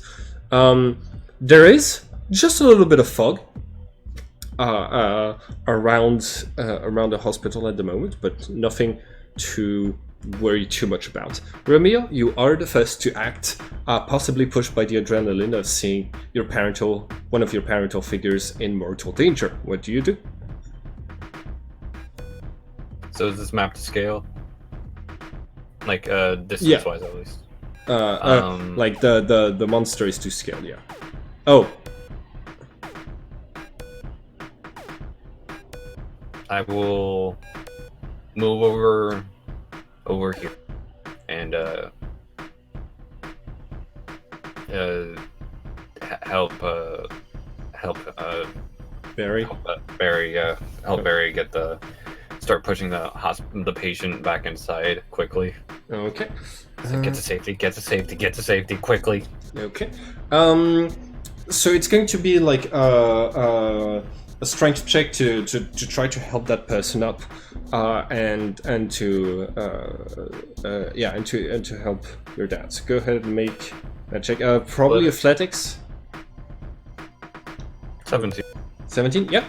Okay. You are able to help them both through the door, and attract the attention of the gem monster, who turns to you and who is going to charge you. Right. Right. Okay.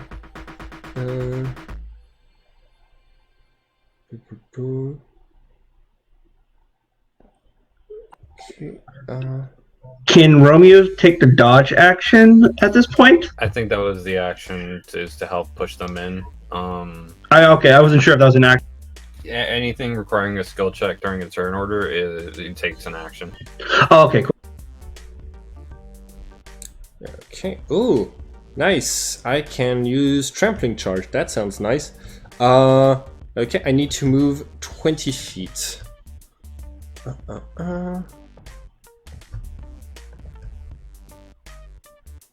Yes. Perfect. Technically, I'm 20 feet away, which means you only move 15 though.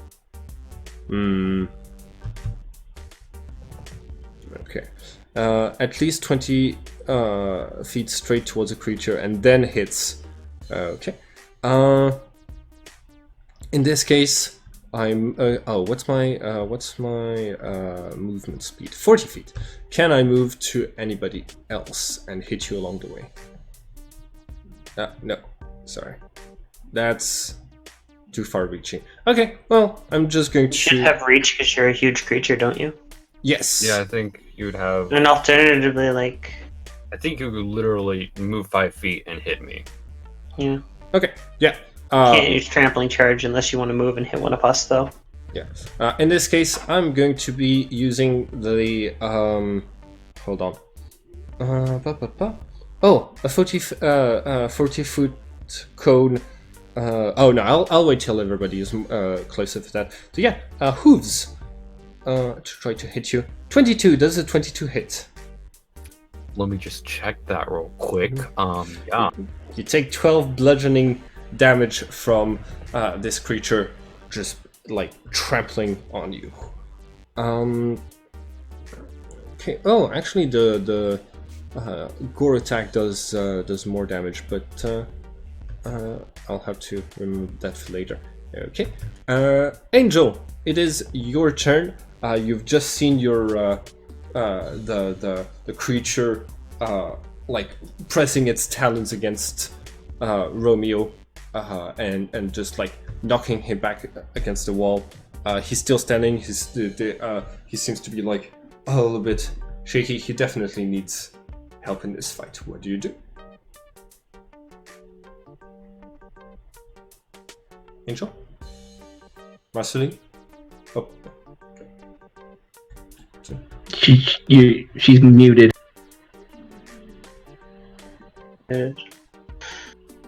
Okay, so I'm gonna just get as close as I can get, which isn't in range to hit it, but it can hit us. Seems fair, right? Okay. This isn't good. This basically is it getting a free round off on us. Shield of Faith in myself. Okay, so that's gonna give you an extra bit of Shoot defense. armor class up to 20. Alright. And it's gonna be Liam's turn. Liam, what do you do?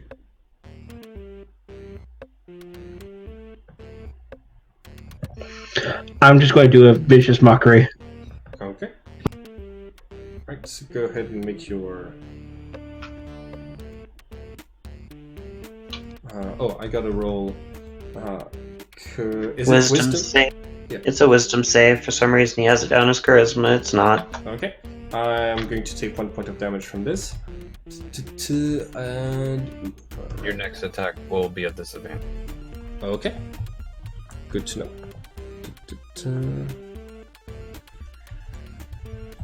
Alright. Okay, new turn. Romeo, it's your turn. What do you do?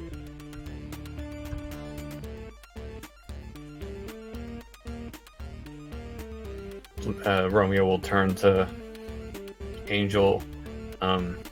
It's like, this thing's a fusion, right? Can't you fuse with stuff? I could if anyone knew how to fuse aside from me.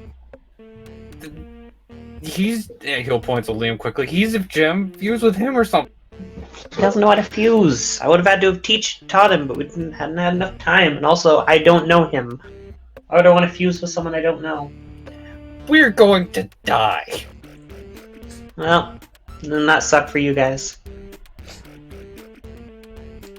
I will run up and attempt to stab. Okay. So you've got the you've got the The destabilizer. Go ahead and make your attacks. 19. That's a hit. So 10 possibly, I believe. Oh, wait, hold on. Wrong character sheet. Why do I have this character sheet here? Okay, give me 1 second. Yeah, okay. Okay, so you do 10 points of damage. It seems it seems more mildly annoyed than really frightened by it, but it is going to try to step away from you and avoid coming close to the destabilizer before actually turning back around and trying to impale you with its horns. I'm gonna kick it a couple times before I die. Okay, go ahead. Alright. Only your second attack actually hits it. Okay. Go ahead and make your damage roll. Okay. An additional 6 points of damage. Yep. You kick it twice. It fine and like only once managed to like get it like you get it in the eye and it seems more it seems pissed, but it can still like barely see through that eye. All right, time to get Romeo back. Actually, petrifying breath. Okay. Oh no. Sorry. Yeah, just going to try to hit you with the horns. Does a 25 hit? Actually, it's a 14 because of disadvantage. Oh yeah, disadvantage. Does a 14 hit? No. Okay. In this case, you dodge to the side, and you're all right. And that's gonna be it for my turn. Angel, it's your turn. What do you do?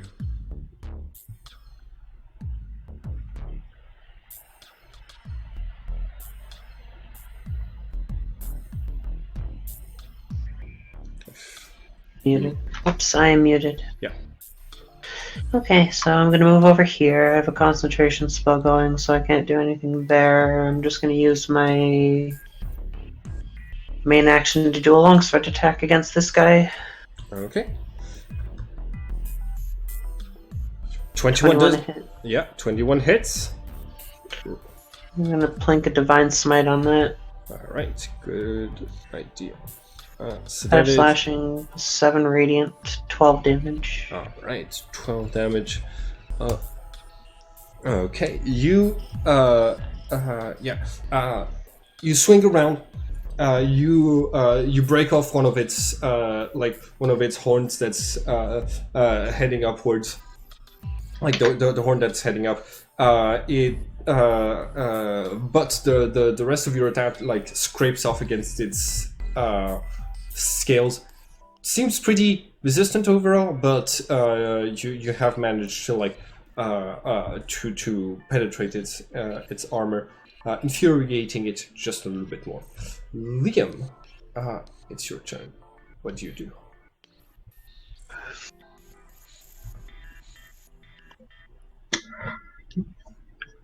Do you want me to come up and heal Romeo, or do you want me to just throw a fairy fire on it?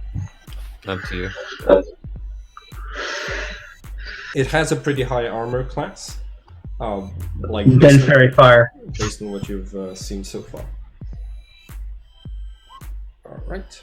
So that's gonna be your concentration. Oh, I gotta roll to Dex save. dexterity save. Okay, I've got a +0. That's all right. It's a 5. I am hit.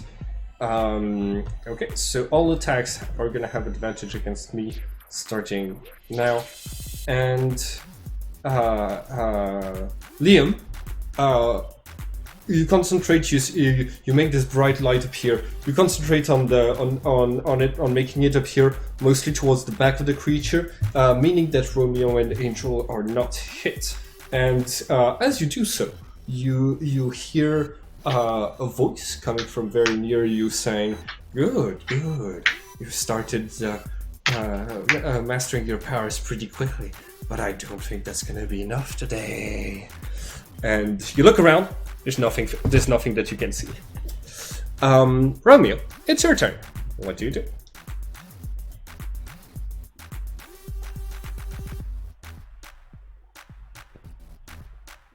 Well, for one, definitely gonna stab it.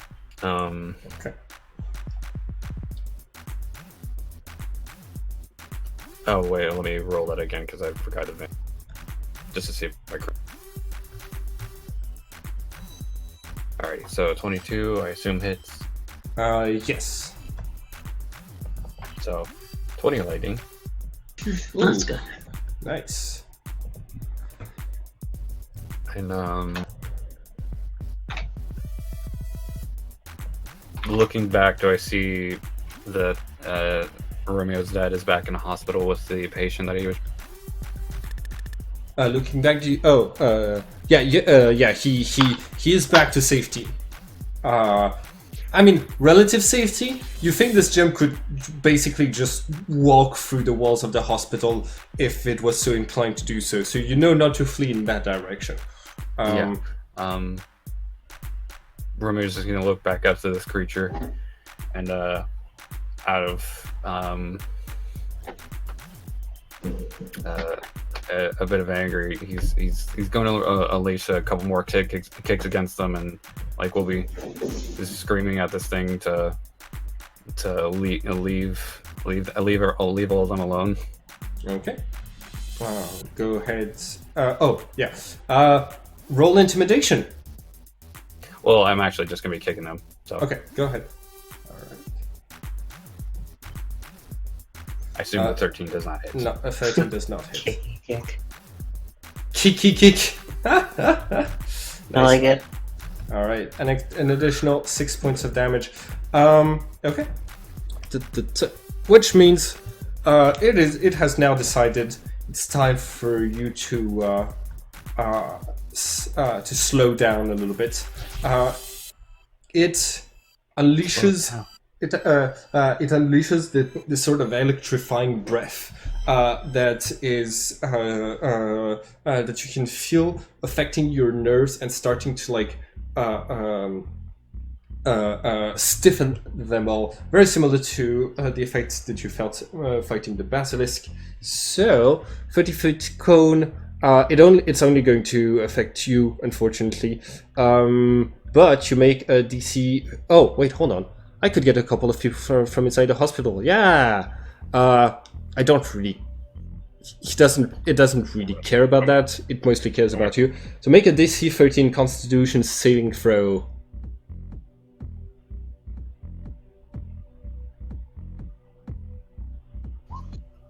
You're a rock like me now. How's Yeah. that feel? You are restrained as your body starts to stiffen and slowly turn to stone. You must repeat the saving throw at the end of its next turn. On a success, it ends the effect. On a failure, you're gonna be petrified until the end of this combat. All right. And that's it for... once it's done that, it turns its attention to Angel, just in time for you to... What do you do?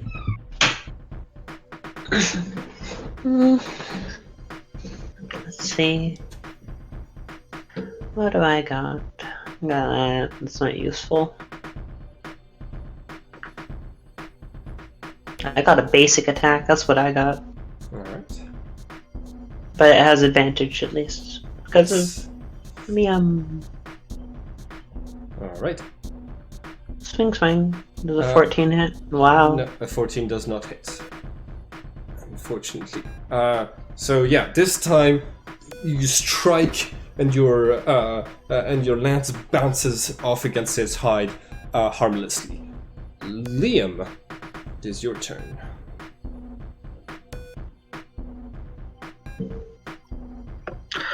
I'm going for my standard vicious mockery. Okay.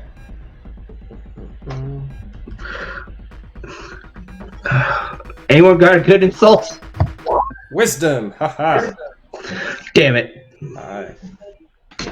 I am unaffected by your taunts. Alright. Actually, that works out because I couldn't think of anything. You big meanie! Can I, actually, yeah, can I do that as a bonus action, right? You can just speak as a free action. No, I mean my inspiration. Inspiration? Oh, yeah. You can inspire someone. As bonus? Yeah, as bonus. Okay. I inspire I didn't hear what you said. Inspires Romeo. Romeo. You can do it. What? Yeah, go Romeo, you can do it. Alright, Romeo. Don't die. It's your turn now. And then at the end of your turn, you're gonna have to roll to avoid petrification. So, what do? You're currently under the restrained condition, so I don't believe you can currently attack. I think I can attack, but I would be at disadvantage. But because he's Okay. under the effect of fairy fire, I can make it normal. Yeah, you can make a normal attack. Well, I'm a stabby stab for one. Okay. You can't I move. don't stabby stab. Ooh, no, that does not work. Definitely not. So yeah, you move the destabilizer upwards and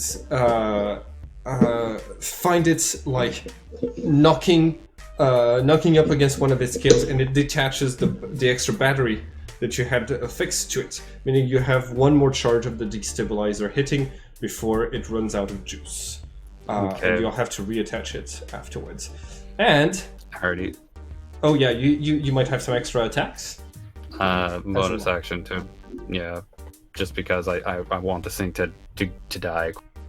Okay. That a 16, neither of those hit. Wonderful.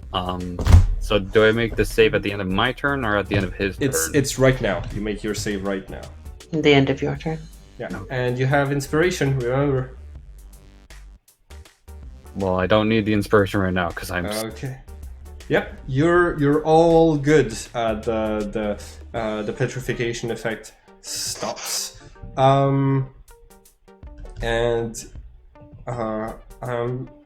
I have the Gorgon, the correct gem does not yet realize this and is going to attack Angel with its downwards horn that is still working.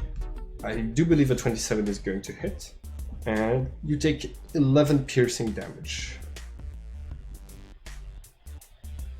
Right. And after that, it is your turn, Angel Lower Quartz.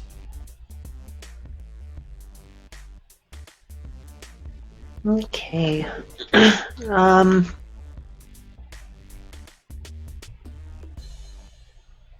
forgot to move last turn. I wonder. No, I don't have enough movement. I can move back over here, actually. Alright. Yeah, this way you can apply your defensive Thing fighting for to Liam, or not Liam, Romeo. Yeah.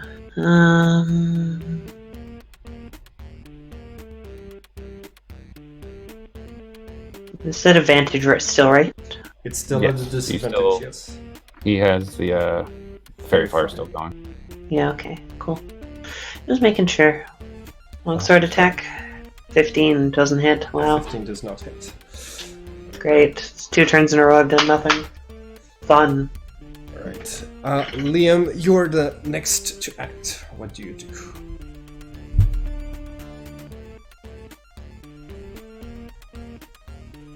Hold on, I'm checking one of my spells.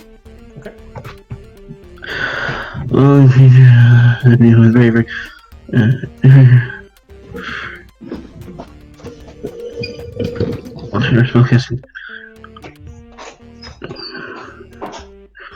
Okay, so that's not going to be helpful.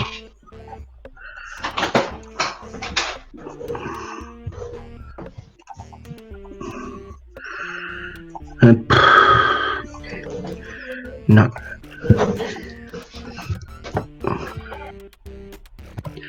Can I cast Vicious Mockery at a higher level? No, it's a cantrip. Damn. Then just Vicious Mockery. Yeah, just Vicious Mockery, that's all I got. Alright. Okay. Oh, by the way, I'm gonna have this icon on you for the Inspired. Yeah, Vicious Mockery. You also have a rapier if you really want to. Don't even try it, I'm not getting near that thing. I inspire Angel. Okay. Inspired. Alright. And go ahead and roll your damage for the Vicious Mockery since I failed.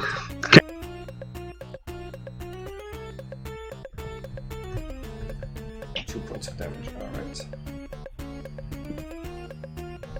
Got a wisdom save from? Oh, okay. Yeah, I already did it. Alright, and Romeo, it's your turn. Alright, cool. I'm gonna pick up the battery real quick because I don't want to forget that or have that damaged. Do I know if I could just easily put it back in place, or if it's one of those things where it would be down a line? If you want to do it in combat, it's going to be an Arcana check to try to repair it. Alright. But it still has one charge of like doing damage once it hits. Yeah. All right. I think I'll just make an attack against it then.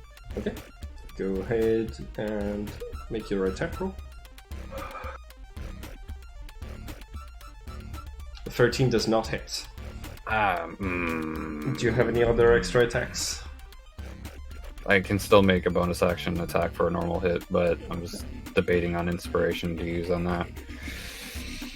I think I might save it for when I get a higher roll. 21. 21 hits. Go ahead and roll your damage. Kick it in the side of the head. Alright. And -7. Yeah. You kick it, chipping off of one of its teeth. You see a little bit. You see a little bit of the electrifying breath that it had that got you like spilling down from the tooth, and it's going to turn its attention back to you, realizing that you're not as petrified as you should be, and so it's going to focus on trying to make you as dead as you should be. With its horn. 25. 13, because Vicious Mockery. Yes. And A 13 does not hit. All right. Okay. And you hear the sound of multiple cars getting nearer. No siren though. Angel, it's your turn. What do you do? I'm gonna try and hit. And I'm gonna see if I can get a. Let's see.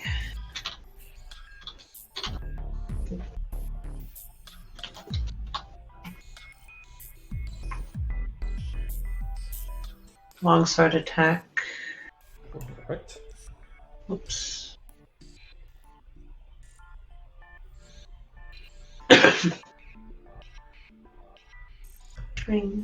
Does 22 hit? Yep. 22 absolutely hits. Okay. Let's put on Divine Smite again.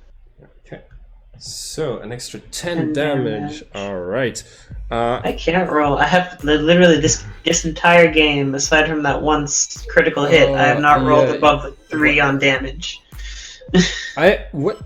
The Divine Smite is a 5 and a 1, so technically, but yeah, I'm on my main attack. But yeah, it's the dice paying you back for just one-shotting the one of the last monsters you fought against in the previous session. But Romeo's one-shot several monsters, and he doesn't get shitty dice rolls. Well, no, it takes multiple hits from me. You did it in one strike. That is the most damaging attack we have seen in the game so far. That is true. All right, Big, strong, clumsy, that's me. Big, strong. and Liam, it is your turn. Are you going to do Vicious Mockery again? You know it. All right, and I failed it. Yes. Uh-oh. That's not good. This is saving her butt so badly. All right, what's your damage? Probably. Okay. Two. All right. You can't seem to roll a 3 or a 4 in damage either. Right. So, your characters see multiple black cars sliding and like drifting their way into the parking lots on this side, on the side that's like over here, and multiple people coming out of them, mostly guys in suits with like black glasses that are, for now, simply going to observe the combat with their mouths wide open. And Romeo, it's your turn. What do you do? Stab. Stab. I stab. 24 is a hit. I stab hard. So that's going to be an 18 points of lightning damage. I'm gonna kick it now. All right. I kick. That's also I a hit. kick hard. That's a -7. All right.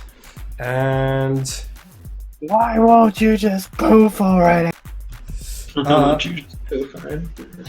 and as a response, it's going to I can do full attacks in this game and get a +2 for attack in exchange for something else. No, that's okay. I'm confusing it with another game. 19. Oh no, 11. Because of Vicious Mockery. I do not hit. I was trying to get Romeo again, but no, not this time. Okay. Please keep missing. Angel, it is your turn. Okay, let's go with the same thing I've been doing the entire time. Basic attack. 23. That's a hit. 1 second. We either hit hard or we miss. That's true. And it seems to have been working out for y'all so far. Oh, zoomed in directly on the monster when I reloaded the page. Okay. All right. Yay! I still haven't rolled above a 3 on my main damage for slashing, but Radiant's good. And you strike it one last time. How do you want to describe how you poof it? Do I want to describe how I poof it? Okay. I want to, like...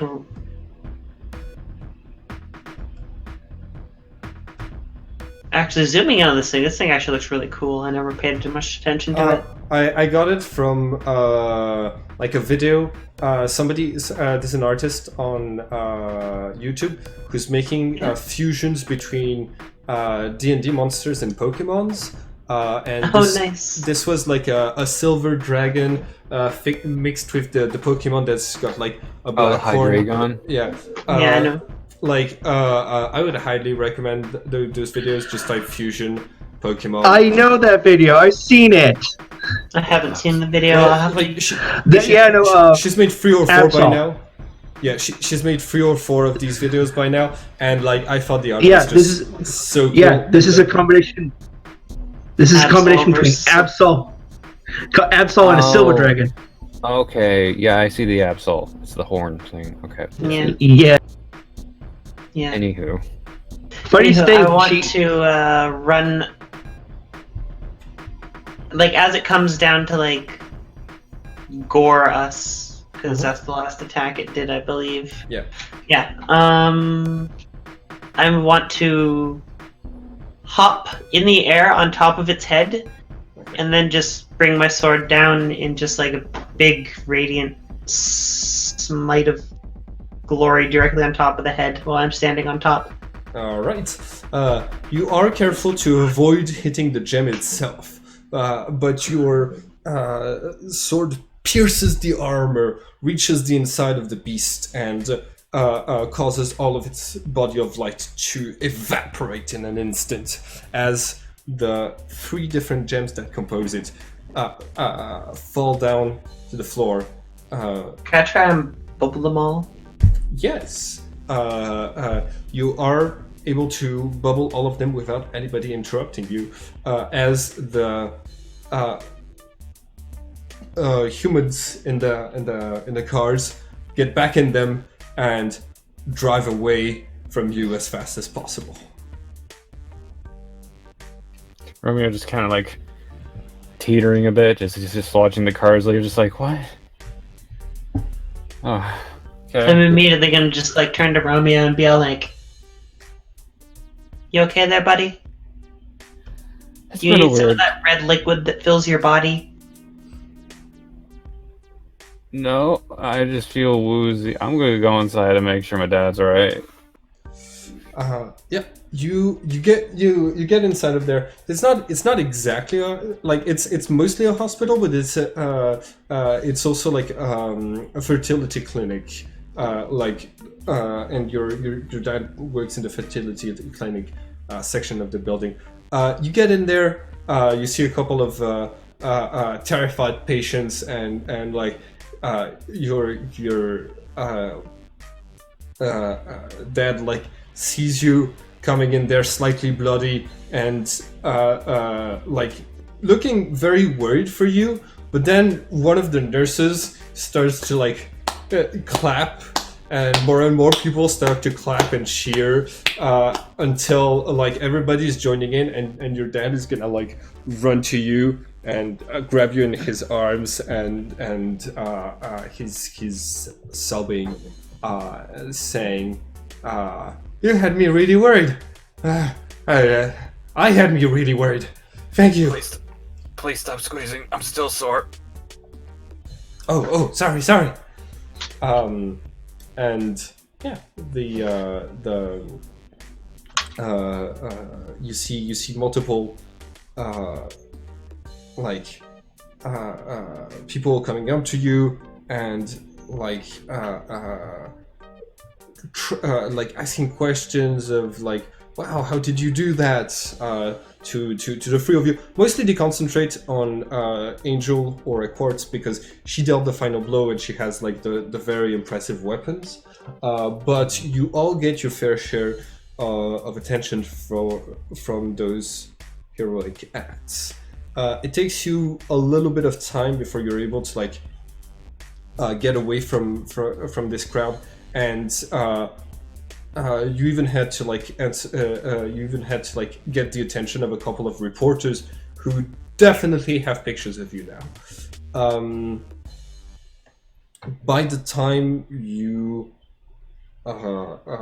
back together away from the commotion, you can see that that creature has most definitely like crashed a few streetlights, destroyed an entire bus stop, and wrecked an ambulance all by itself. Seemingly, its tracks just start almost out of nowhere. It's as if the creature just materialized in the middle of town. What do you do? I think Romeo would look to Angel. Do you think this had anything to do with that blue lady? More than likely. The only thing I know that can make fusion is, consent, except for the part where she forces these corrupted gems to fuse together.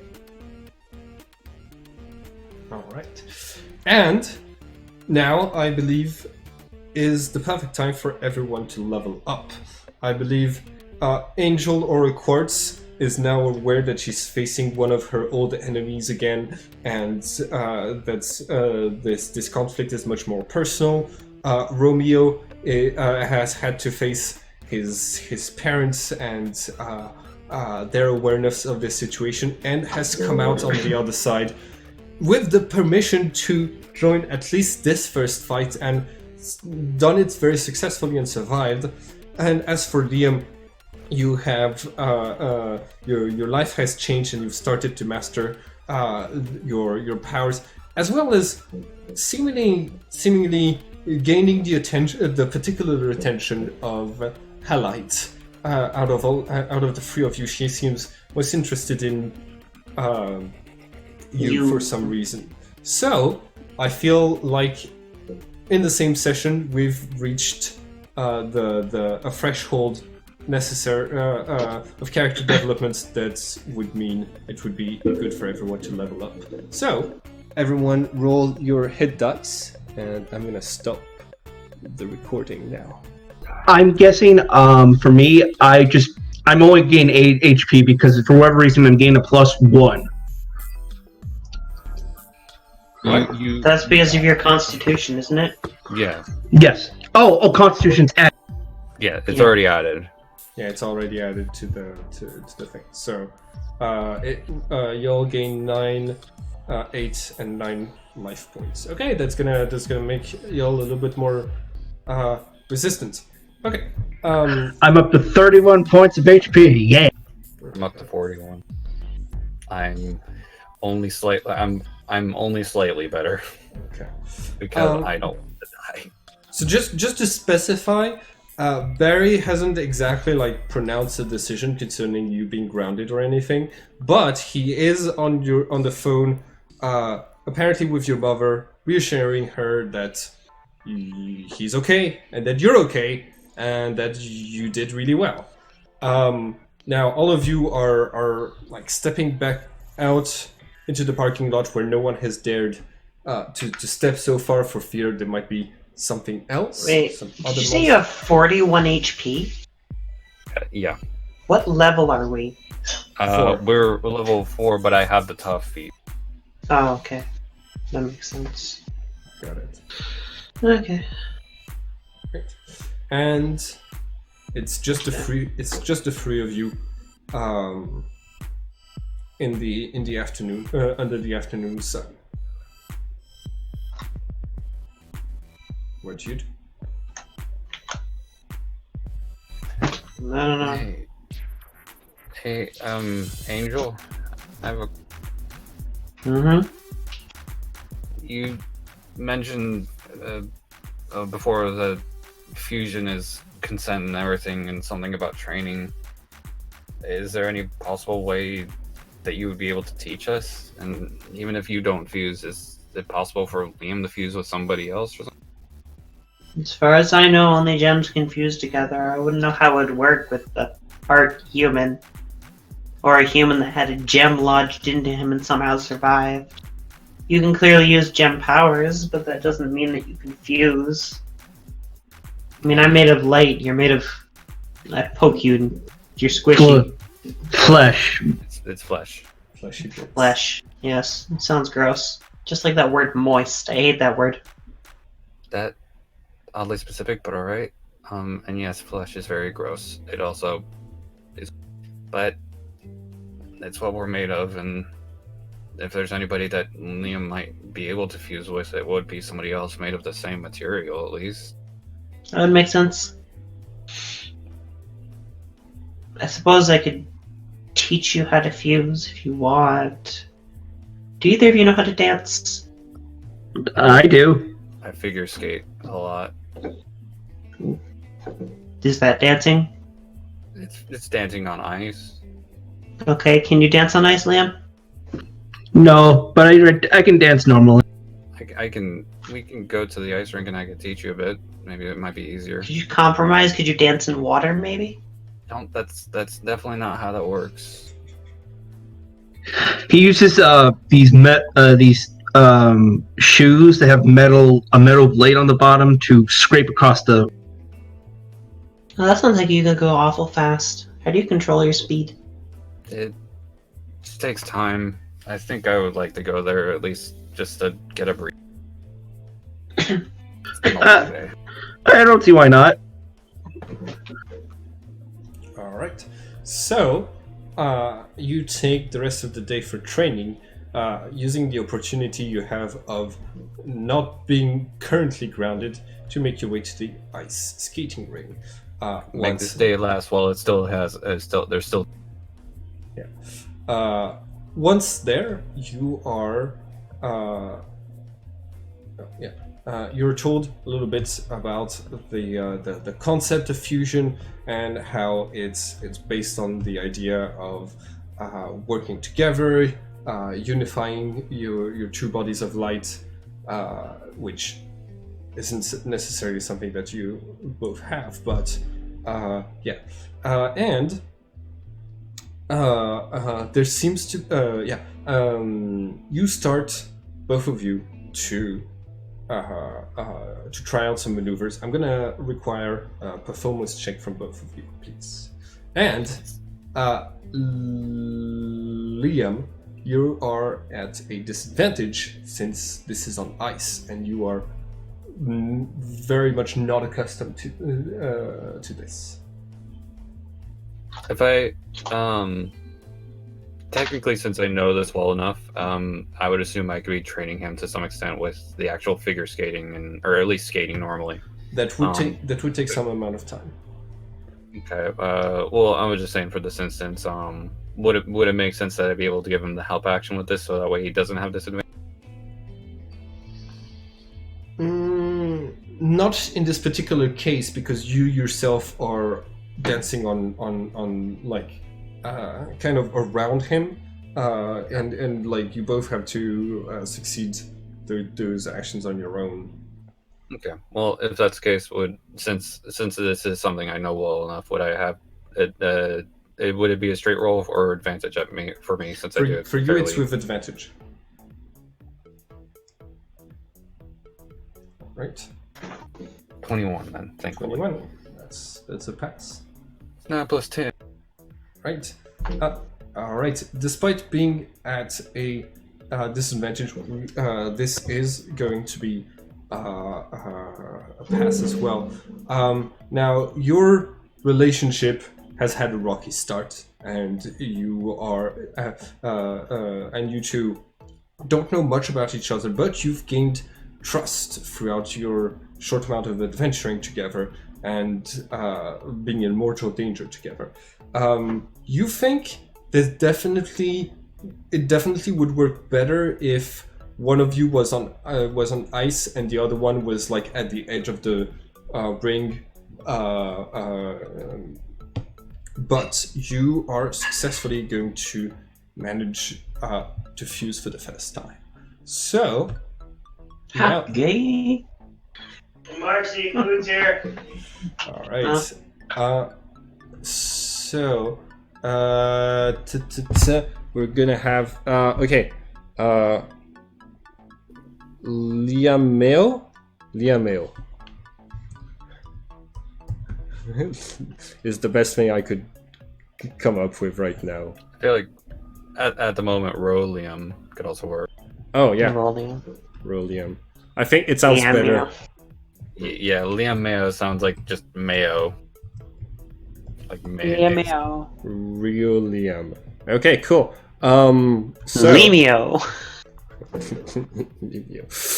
okay, it's gonna be editable by everyone, so that everyone can have a look at the character sheet, and it's basically going to be larger human with 4 levels of bard and 4 levels of monk. I don't know if that's going to I can work on it. yeah.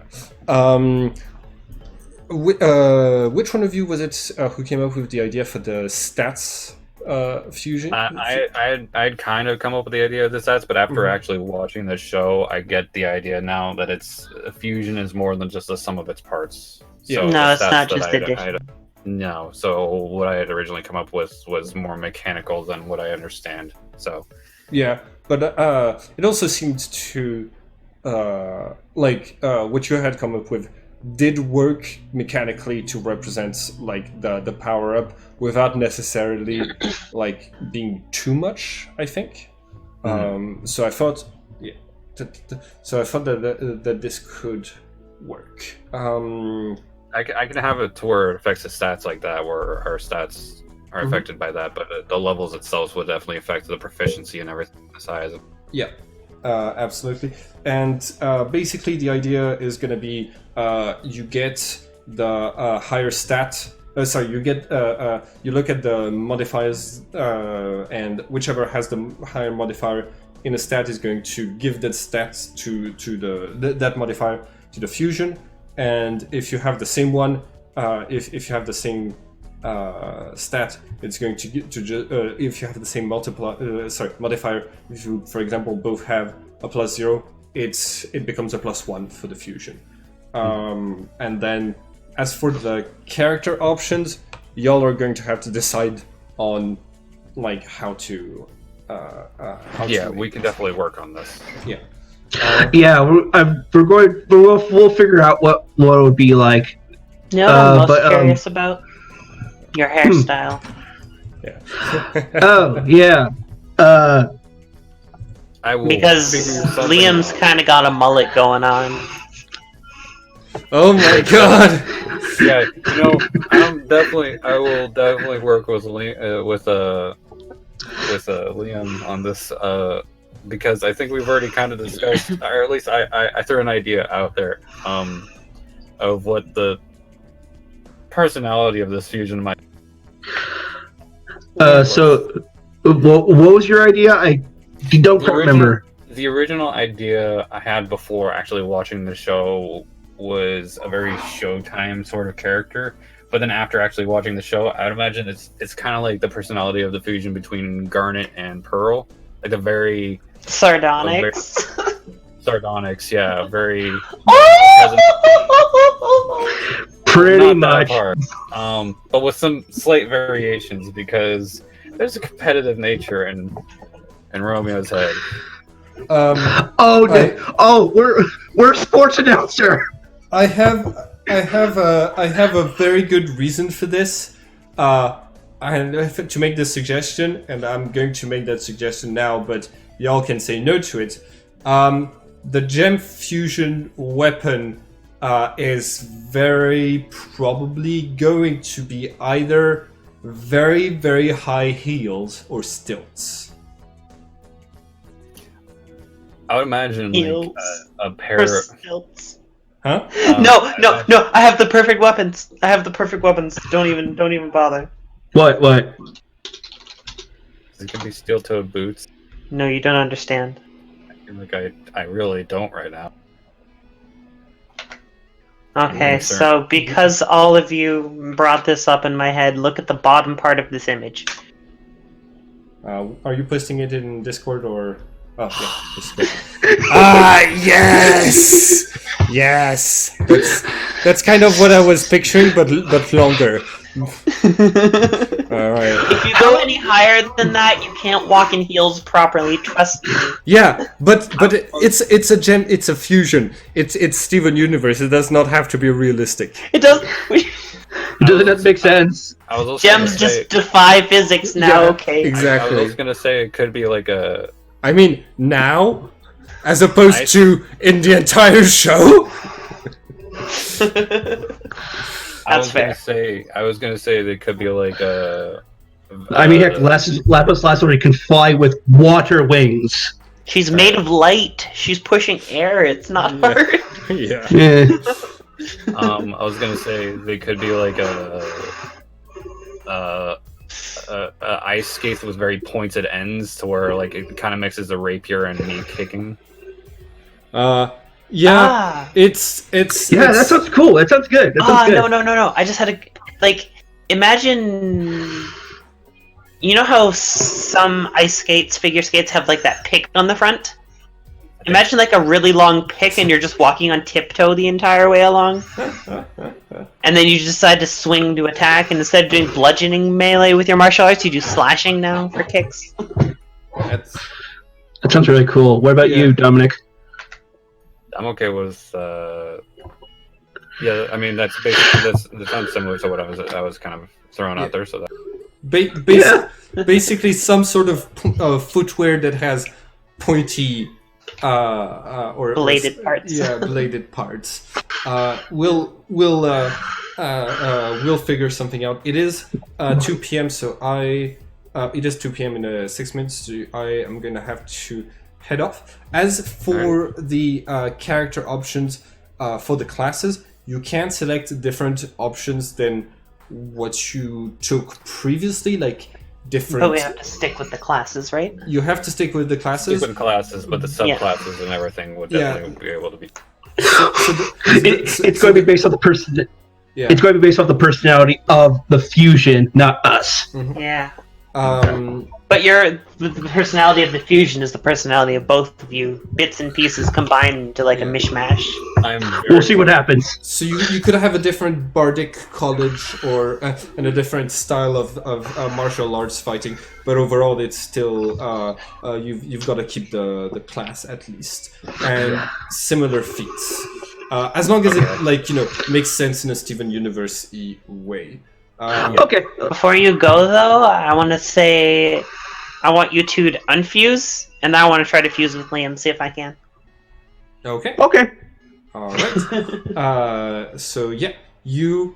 Okay. So for you, it's We a have to very. do For you, it's a very, very significant moment. You're like fusing for the first time. You come out of it, and then you're offered to fuse again, Liam. Go. Okay. So Liam. Oh yeah. You might want to get off of the ice for this, so that you're not at a disadvantage. And both of you are going Yeah. to. Both of you are going to roll performance, not an just a regular roll. Okay. I feel have like performance. in this moment, Romeo is just kind of like sliding back on the ice, just like Whoops. flat face. I don't have and just, like, advantage. I'm doing more like a stereotypical like ballerina style dance, and I have no idea what you're doing. Does she stop my bardic inspiration?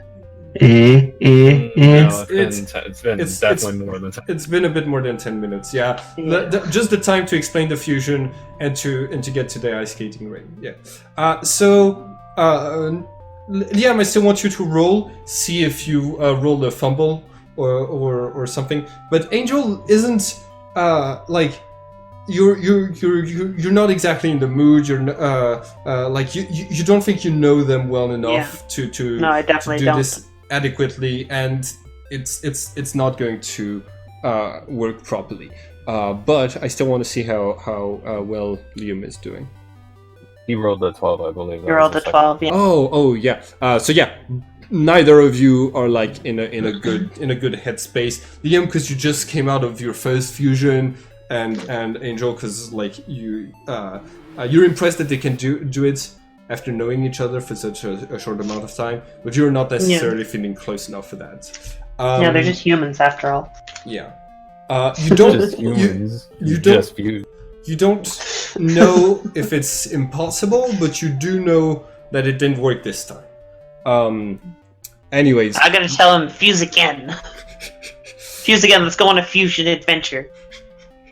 and we'll Fusion, fun time in the future. Yeah, that's what we'll do in the next game sessions. Now, fusion is weird because fans of the show are always like so super excited when we see a fusion that we're like we can't. A lot of us are like, why don't they do that more often? And I realized that because they like being themselves. Yeah, Yeah. There is that. Like And Stevani is great, but Steven and Connie are also great on their own. Exactly. And I was thinking something similar along those lines is that like players who have control of when they can fuse might be very encouraged to do so pretty often, but then you have to maneuver a character together. And what I was thinking for a rule for the fusion, that if you don't agree to do the same action during a turn, if one of you wants to like do an attack and the other one wants to do a bardic inspiration, that could break off the fusion, basically. As we've seen in the show when there's like disagreements inside of the. But that's a minor disagreement, not like a major disagreement. That's like, for example, yeah. what got Garnet to break up in the fusion was the fact. Well, everyone's watched the show here, right? Yeah. Yeah, I've watched it now. But Okay. but the there fact were- that Pink Diamond or Rose Quartz turned out to be Pink Diamond, that's what made Garnet break up, and like very few other things did. Admittedly, though, I think their it's 'cause we're relationship- newer. their relationship was very, very close. because Yeah. think of it like this: They're like the fusion, though. Amethyst and Pearl, they separate but very often. They separate their very relationship- easily, and they don't want to fuse in the first place because their relationship is so rocky, and they also don't like each other as personalities, not even as anything else. They just literally. Pearl thinks Amethyst is lazy and sloppy, and Amethyst thinks Pearl is uptight and prim. Yeah. Which, in both senses, they're both right. It's just they have more extreme views of each other, so they can't agree.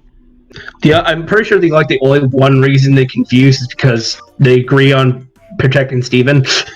Yes, they agree on protecting Steven, and they have to, and that's like the only reason why they've ever formed Opal in the show. That's true. And yeah, I feel like Romeo and Liam are you're not at a point where you have like major conflicts between your characters that would drive a fusion apart, but you also don't have an extreme bond to keep you together.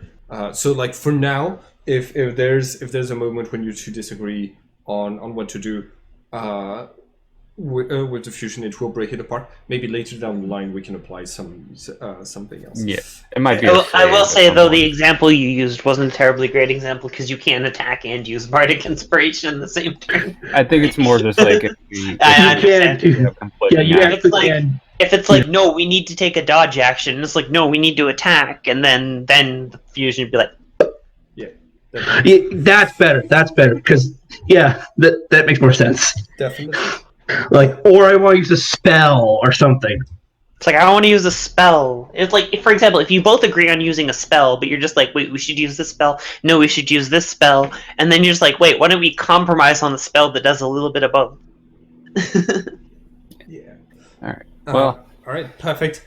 I had a ton of fun. I think this the session like really brought all of the characters together and brought about a lot of the character development that I wanted to start to see in the characters. Angel is angry. Angel doesn't like being angry. Angel does not like Halite. All right. Well, maybe you can start chasing after her and trying to find out where she's hiding. I'm a gem. I don't need to sleep. I will find you. Liam's scared of how like I just saw a blue lady at some point. That was like that's the extent of my relationship with her. It's like I think she's blue, She Blew her stabbed- house with a blue little window and a Um, blue Corvette. And How do you know what a Corvette is? What's a Corvette? and like I'm really glad because I'm seeding so much of the ideas that I have for later down the campaign in as discreet a manner as I can, and it seems to be like fitting in the story pretty neatly. So yeah, it's all good. I'm happy. Oh yeah, what was that whole thing with the Men in Black coming just so randomly? Alien. You'll find out. You'll find Yeah. out. They're probably some sort of secret government operation that monitors gem or supernatural activity, and Probably. also at the same time they saw that we dealt with it, so they just decided to leave, but they jaw dropped because Giant looks like some of alien these monsters. looks like some of these aliens are on our side or something like that, or the giant alien monsters are now attacking actively instead of just being in hiding. That's Admittedly, a very good reasoning. I wish Angel or Quartz admittedly, the knew about government secret probably. governmental agencies to make that. For, Oh yeah, no, Admittedly- Angel doesn't make that. That's Marceline entirely. Yeah, absolutely. Admittedly, the gems have been around on this planet for a very long time. So specifically the crystal gems, but they've been around here for a while. I'm Like- still down like- for singing us as the fucked up gems, and that's just my opinion. I just Like- love the like- imagery. I love the imagery of like.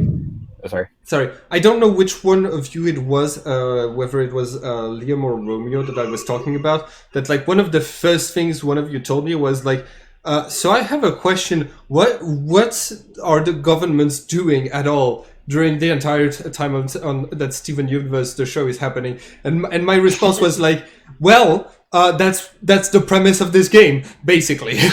Oh, that was probably me. Yeah, I Yeah, think like that was not me for sure. I love the imagery of these men in black show up. They're just like, all right, we got an alien to deal with, giant dragon monster thing, and then like, and then they look down and then they Smite. see like Angel like stabbing with a sword, and then this one kid just like stabbing with a dagger, just like, what? And another kid insulting it. Your face sucks. And for whatever reason, when he insults it, it seems like it hurts it. Flinches and everything, just like. Oh, it's like All right, I can't well, I believe guess you I've got said. Oh fuck! I can't believe you've done this. I can't believe you've done this. all right, perfect note to end the recording. Have a great day, everyone. Hi everyone, and thank you for watching this video. If you want to keep up with all of the adventures on this channel, don't forget to subscribe and click the bell button so you can get a notification each time we upload the next episode of this story. And it would be very nice of you to like and share the video to help this channel grow. Have a nice day everyone.